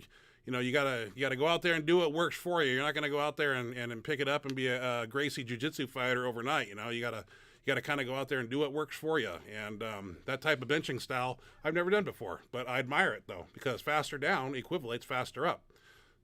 So. Thanks. I get imaging next week after my comp on Saturday. Jason Wood, April Mathis holds the female raw bench press record of 457. She looks just like a guy. I think she was back in the day. Not back in the day, but 2005, 6, 7. I know I might be wrong. I don't know. But for some reason, her name comes up as the 400 raw bench lady. And, yeah, impressive. I don't know if she's still in the game, still lifting, but, anytime, or maybe she was in a shirt. I don't even know. They said raw, but I can't imagine that. I think she was raw. I don't know, but more power to her. Crazy. How much does she weigh? 200. She's a bigger girl, yeah, but just strong. I mean, hell, yeah. Hey, strength comes in all shapes and sizes, and anytime a girl's mentioned 400 pounds, my hats. I don't know. We'll have to Google her. Maybe we'll get a spotlight video of her. I don't know. A lot of times, maybe a name to Google or YouTube and see what I can find. So, look Ashley, at T. It's cracking me up tonight. LOL. Good laughs with you guys. Yeah. Thank you for joining us. We appreciate you. Yeah. Like I said, everybody, next week we'll have Jimmy Kolb, hopefully. Yes. Yes. Tune in. What's don't tomorrow? want to miss that. I'm going to contact him on Sunday and reconfirm, and then Monday morning I'll make a thumbnail with his face on it, and Thursday we should have him on here if all works out. And Everything goes to plan. yeah, and we're still working on who else, Craig Tokarski, I didn't hear back from him. I'm not going to bother the guy. Tony Carlino waiting in the wings. He's definitely going to contact him too. And Ken Lane, Ed Cohn. I got, one thing at a time. That's our goal one of these days, is get Ed Cohn. Yeah, Ed Cohn. Cohn on the show. We're going to make it happen, you guys. We're going to do it. Yeah, he was just... We got Dave Hoff. Yeah, no, well, Ed Cohn. Ed Cohn just did a seminar somewhere out in Portland here recently, so I think he's traveling around. I want to catch him when he's at home, and because I did get Jason, Walla Walla Jason over here, sent me his contact info. Are you sure it's his actual contact? Yeah, it's on my phone. How would he have it, though? Because he talks to Ed Cohn. He texts him. And he showed me the text message where they talked about being on my show, and Ed Cohn agreed. But I just want to catch Ed when Ed does a lot of traveling, a lot of seminars. He gives back to the sport. So, it's just one guest at a time, and I wish we had our shit together where we could have a guest all the time. But, not everybody has, great internet or free time, or sometimes people are traveling, and, but when we do, we do. I still think you need to interview me and have me be a guest. How much did I bench in high school? I can tell you all those things. I sucked. That's why a question I like to ask every guest is, how strong are you in high school? Because everybody, I have yet to hear anybody that was weak as me in high school. Everybody. Mendelson, 600 raw bench in high school. I heard him say it on a radio show. Meeker, strong in high school. Jim Veronin, strong. Everybody has these cough. Everybody's strong. I was a Lilliputian in high school and a late bloomer, and I sucked, and I could play soccer and track, and I could bench 135 for one my sophomore year. I did 211 my junior year. 11. It was 200 on the bar at the Tri-City Court Club, and the clips were 1 pound. 211. I did it for one rep in front of my social studies teacher, and he looked at me, and I think he nodded his head. That was pretty good. 200 pounds. I was impressed. So I sucked. Very impressive. But everybody, that's my favorite. I want to know Jimmy Kolb, how strong he was. Everybody just has more shit, way stronger than me. Which, it just goes to show. I mean, you may be in high school right now. You may be in high school right now, and you may only have 120, 35-pound bench. And, hey, I had one of those too. It ain't over. It's just the beginning. You don't have to bench 200 in high school. I mean, everybody in high school now is even stronger. The kids it seems like human beings are just greater, evolving. Getting better. Yeah, we're not twigs and stems like we used to be in 70s and 80s. God, these high school football players, just genetic freaking freaks. Human beings are evolving. It's so cool to see. So, imagine James Maddox announcing that he will now lift shirted. That would be scary. Very scary. Imagine? Well, as we say that, many people may think, Julius Maddox, he hops in a bench shirt, he's going to do 1,400 pounds. No. See, I don't know how much, Julius is trained with above 800. I'm sure he's done pin presses. I'm sure he's, tried it in training. But has he done 900? Has he held 1,000 in his hands? Has he moved 1,000? So, I think if Julius, if that was the true statement there, he got in a bench press shirt and trained in it. And I really think in a short amount of time, as strong as a foundation as that guy has, I don't know what shirt he would pick, but he'd destroy the all-time everything and in a heartbeat. And next time I see Julius and talk to him, I'm going to ask him if he's never going to lift in a bench shirt. It's a good question. You should, yeah. So that'd be cool. Considered it. Yeah. Has it ever crossed his mind? Because I know, it doesn't guarantee that he's going to have this insane bench. No. But come on, if you can do close to 800 pounds raw, you put on something that's got a little bit of... Come on. Yeah, see, back in the day when the Phenom was out and about, 1,000. 650 bench, 650 raw, and 1,080, 1,075 in a Phenom. So, 450 pounds carryover. Now, these new fandangled Krugers and Vipers and bench daddies, people getting even more carryover. So, guys, I'm not saying this is true, but, maybe a guy has a 400 pounds touch and go raw bench and he trains in these new shirts and you may be getting 500, 600 pounds carryover out of the shirt because of how much, I don't know. It remains to be seen. But, it's a short window. Julius is a young man, and you can't do it forever. You can't do it. Well, you can do it when you're 60 because Bill Gillespie's doing it. So, so many times, you sit back and think, well, I'm 40, and then your window is starting to close. Well, people like Bill Gillespie definitely make me rethink that, obviously, because he's doing it and he's trained smart all his life. He's a smart guy. He's smart with hydration. He's smart with his training, and he's I'm not sure if he's had any injuries, but that's why he has longevity, and he's done it the right way. And I think if you take care of yourself and you live smart, eat smart, train smart, live a healthy lifestyle, don't go to the bars and drink alcohol every night and do stupid things like that, then there are no limits. So, what are you doing? Somebody's asking what your upper arm measurement is. That's my little arm. Mm-hmm. You're not doing it right. That's not up high on the biceps. I'm trying, but you're not really cooperating with me here. You got to do it up. Too busy bitching about it being on the wrong arm. Oh, you're gonna make it? No, you're doing it too tight. We measured at 21 and 3/4. You saw I tried. 21 and 3/4. Just it. did it at the gym the other day. 21 and 3/4. They're pumped. Everybody thinks they're like 22. They're not. 21 and 3/4. 22 and 3/4 was the biggest at 356 body weight. And I was upset because I wanted 24s like Hulk Hogan, and they're only 22 and 3/4. So, Todd B. Craft, guests are great, but I love the banter between you and Ashley also. Yeah. Thank you, Todd. Yeah. Appreciate that. Little bit of banter. Glad that you appreciate that. Hey, Daniel. Daniel Walsh. Cool. Good to see you, man. I know it's probably early over there in Ireland right now, right? Way over there. Quiet.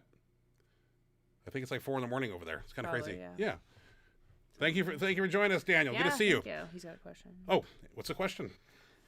Ryan, do you train shoulders on a separate day like arms? If you do, what's the workout look like? No, basically shoulder.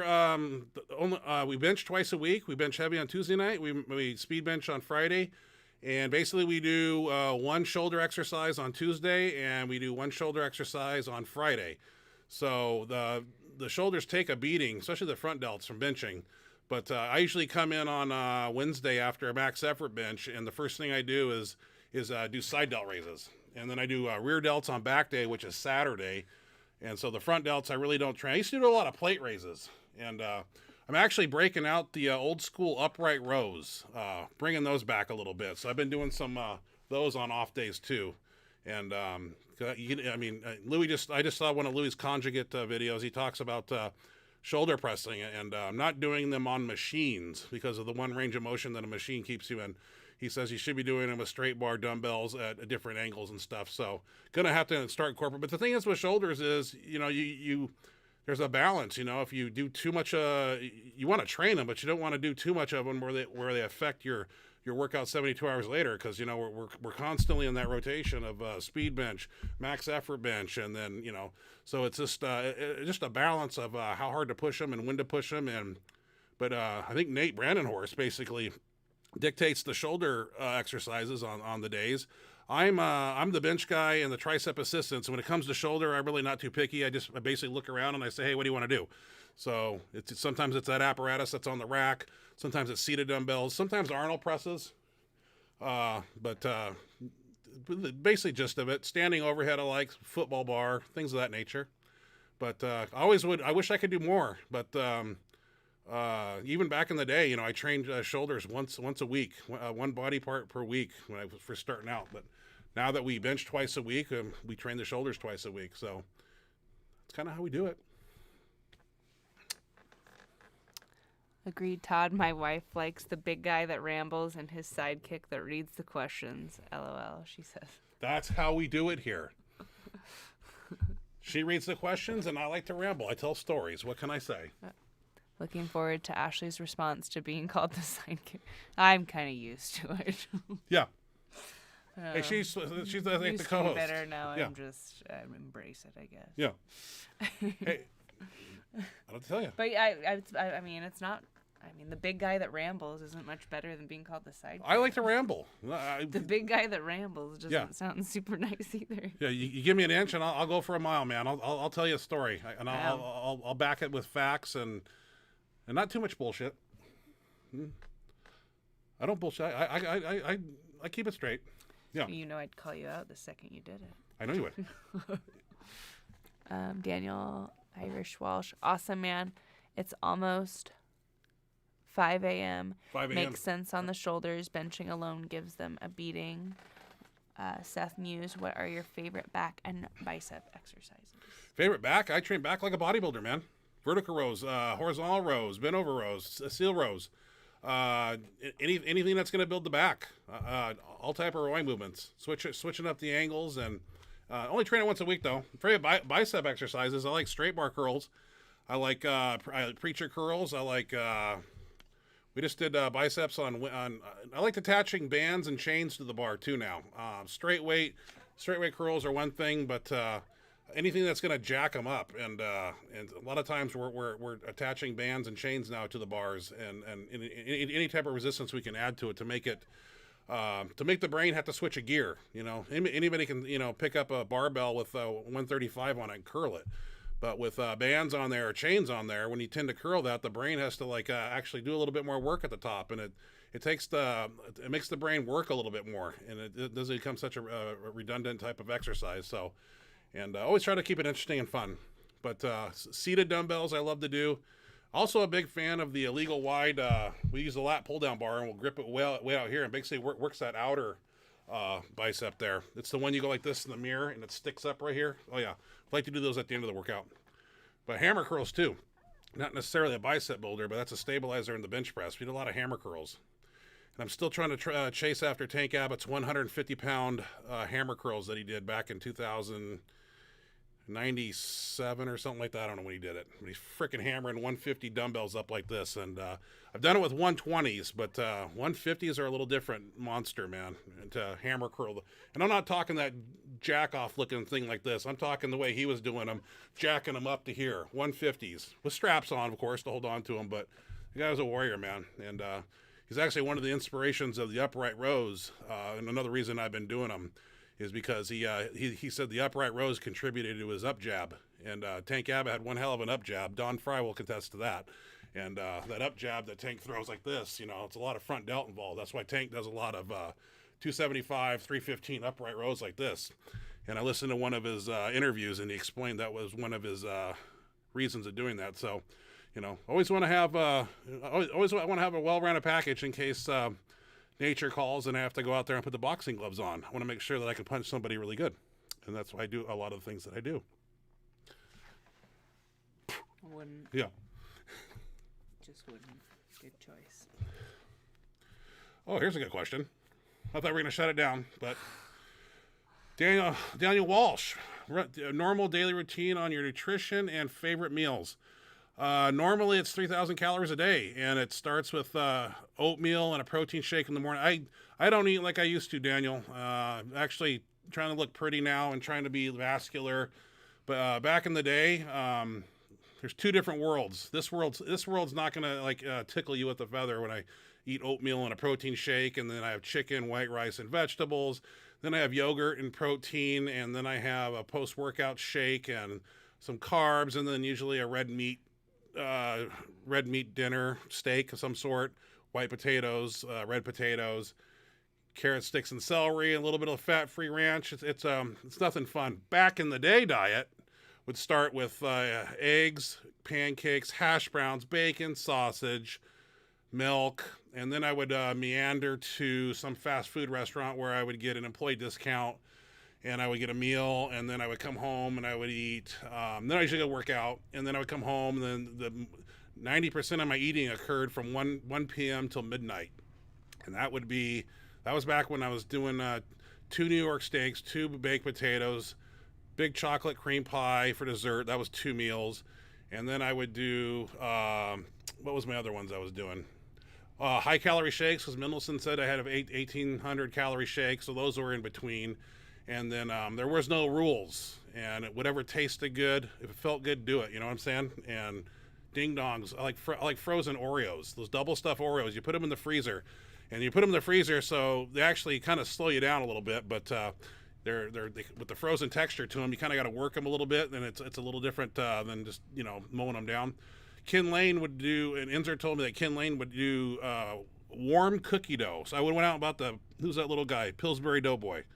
He had chocolate chip cookie dough, and I wouldn't even put it in the oven. Ken Lane would put it in the oven and just get it warm and eat it. I was just taking it and digging it with a spoon and eating that too. So eating used to be fun when there were no rules, but now, well, that's not rules. I just at some point you gotta clean up your diet and take care of your health, and you can't eat like that anymore. Deep dish pizza too, and chicken wings from Domino's.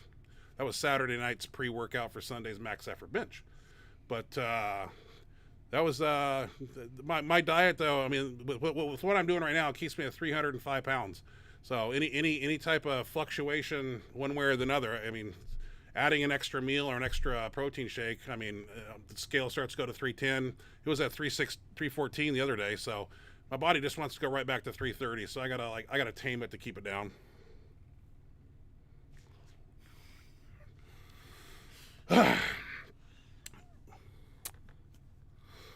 T Pressifer, she only says that because I'm exactly the same way, so it's funny to listen to someone else that rambles, but she loves it. Excellent. Glad to hear. Todd has a question. It entertained us. I'm going to call him the big guy that rambles from now on. Todd Beecraft, Ryan, does Ashley cook good meals for bulking up, or does she eat? Oh, no, I was cracking my neck. My neck was hurting. Or does she eat and cook super clean since she's so lean? She eats nuts and berries and yogurt. I don't eat nuts and berries. I eat chicken rice. She doesn't do any cooking. I do the cooking. Yeah. She likes simple things, but when I make dinner, she eats what I cook. Dinner. We kind of like do separate things throughout the day. I do my own little, more than nuts and berries, but I do my own thing. He does his own thing, and then at the end of the day, he usually cooks dinner. So when I come home from work, because I get home pretty late, and dinner's ready. And dinner's ready. So that's nice. And I just went to Costco recently and got some New York filet mignon and some buffalo. So we haven't had red meat in a couple weeks, so I'm throwing that back in now too. Hey, that's how my diet works, though. A couple weeks, I eat red meat for a couple weeks, and then I'll switch to chicken. We don't do fish around here too much. No. You don't like fish, and I got a lot of salmon up in the freezer too, and it's totally good for you too, especially for subcutaneous fat burning purposes. But we take fish oils and things of that nature too. But I need to start incorporating more fish. But it's had no appetite lately either, so haven't really been hungry. I don't know why. I don't know why. I don't know where the appetite's gone. It's kind of gone kaput, to be honest with you, and I'm a little pissed about it. So, but I don't know. Do you think Eric Spoto could make a comeback in shirted bench press? No. Reason I say that because Eric Spoto told me, or he told Stan, I can't remember, but since he had the rotator cuff surgery, Spoto said that everything feels great, but once he gets to 600, it scares him to death. So I guess there's something with the shoulder still, and that's what he told. I think Stan told me that. Yeah. So I don't think that. I don't think, but I don't know. I don't know. I don't think a shirt would make it any better. And I don't know what being scared to death. I never had a rotator cuff surgery, so do many people come back from rotator cuff surgeries and bench? I'm sure they have, but I still know if you come back 100%. I don't either. That's a good question. Post-workout shake consist of? Mine? We shop at Costco, so we get that OnStar Whey, Golden Whey protein that they have there, chocolate or vanilla.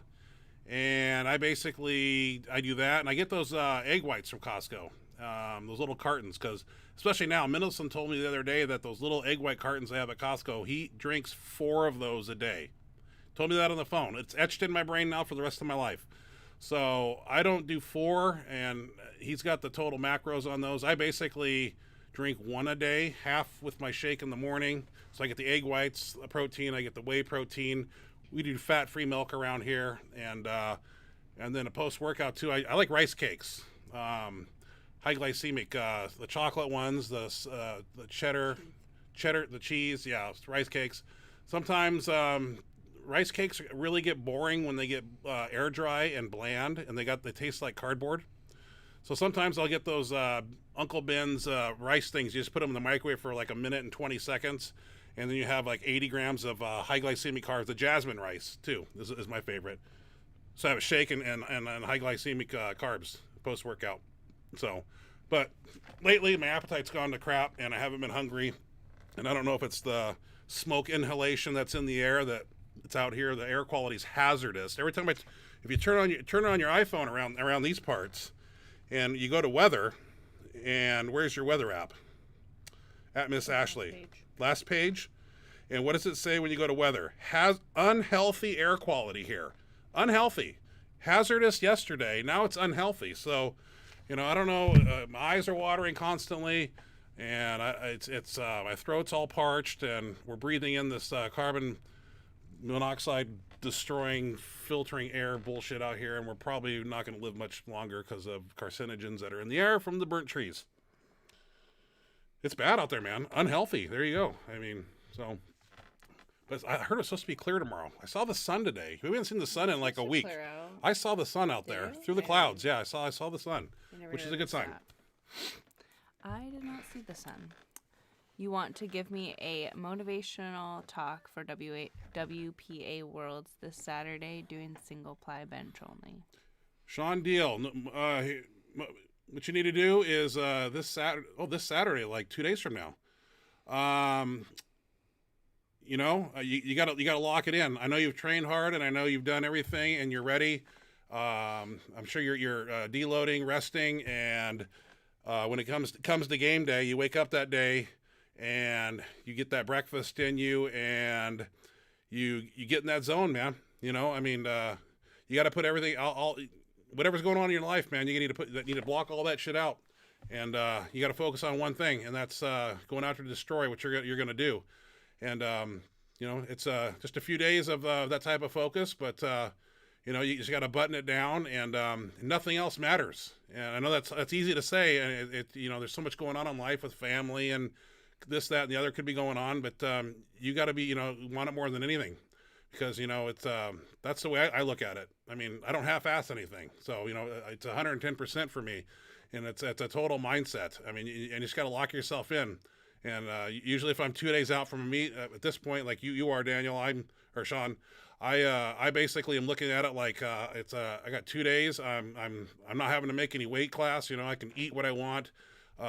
Within reason. You don't want to put on 15 pounds and have your shirt not fit correctly. But usually at this point, I'm pretty relaxed. I'm kind of chewing on the fingernails a little bit because I'm itching to get out there. I probably, in my case, I haven't lifted in 4 days, and it's 2 more days of the meet. So I'm a little edgy, anxious, and that means you're ready. I mean, if you're sitting at home and you're feeling burnt out right now, then that's not good. But hopefully you've deloaded, you did your opener, and everything went well, training went well, you're healthy, and you're within your weight class, and it's just a matter of getting in the zone. And for me, 2 days out, I'm watching my favorite movies, and there's certain things that help me get into that mindset. And I'm not going to go into detail, but there's certain movies that I would watch that would kind of set the stage. And I hear a lot of people watch Road to the Arnold before they lift, and I've never done that. There's certain things that I watch, and sleep's most important too, because you can't get enough of that prior to the contest for recuperation, recovery, and so I'm always trying to get 7-8 hours, at least 8 hours of REM state sleep, and prior to a contest, and then. As far as motivation, man, it's lock in and block everything out just for the next few days, man. I mean, you've worked hard for 10, 12 weeks probably doing a training cycle, and now it's your time, and it's nobody else's, and you're on a mission. You're going out there to destroy. And point of fact, get on the board, open, get on the board. I'm not sure with WPA what kind of bench rules they have, start commands. I'm not familiar with it. I'm sure they're probably like UPA or anything else, but I'm not sure. So you want to make sure you get on the board. Judging, make sure you're going to be benching on a bench that you've benched on before in training. It's not some nebula bench that's 4 inches off the ground. I mean, now I'm rambling. But no, lock it in, man. It's game time. Good luck. And good luck. Can't wait to hear about it next week. WPA. Ready to hear stories. Yeah. Interesting. Well, so be it. Pleasure having you on the show. Glad you stayed awake. Ugh, she's like a zombie. Anyway, ladies and gentlemen, like I said, next week, Jimmy Kolb, hopefully. We'll see what happens. And you'll know Monday morning when you'll see the thumbnail and we'll be streaming it. Make it official. Make it official. Yeah, hopefully.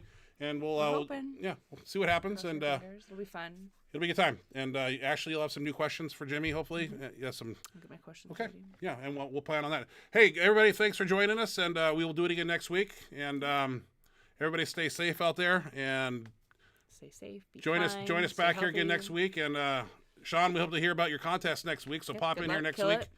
and we'll talk about it. And good luck to you, sir.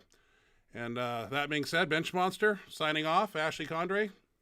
Out of here. Have a great week, guys. Good night, everybody. Thanks for joining us.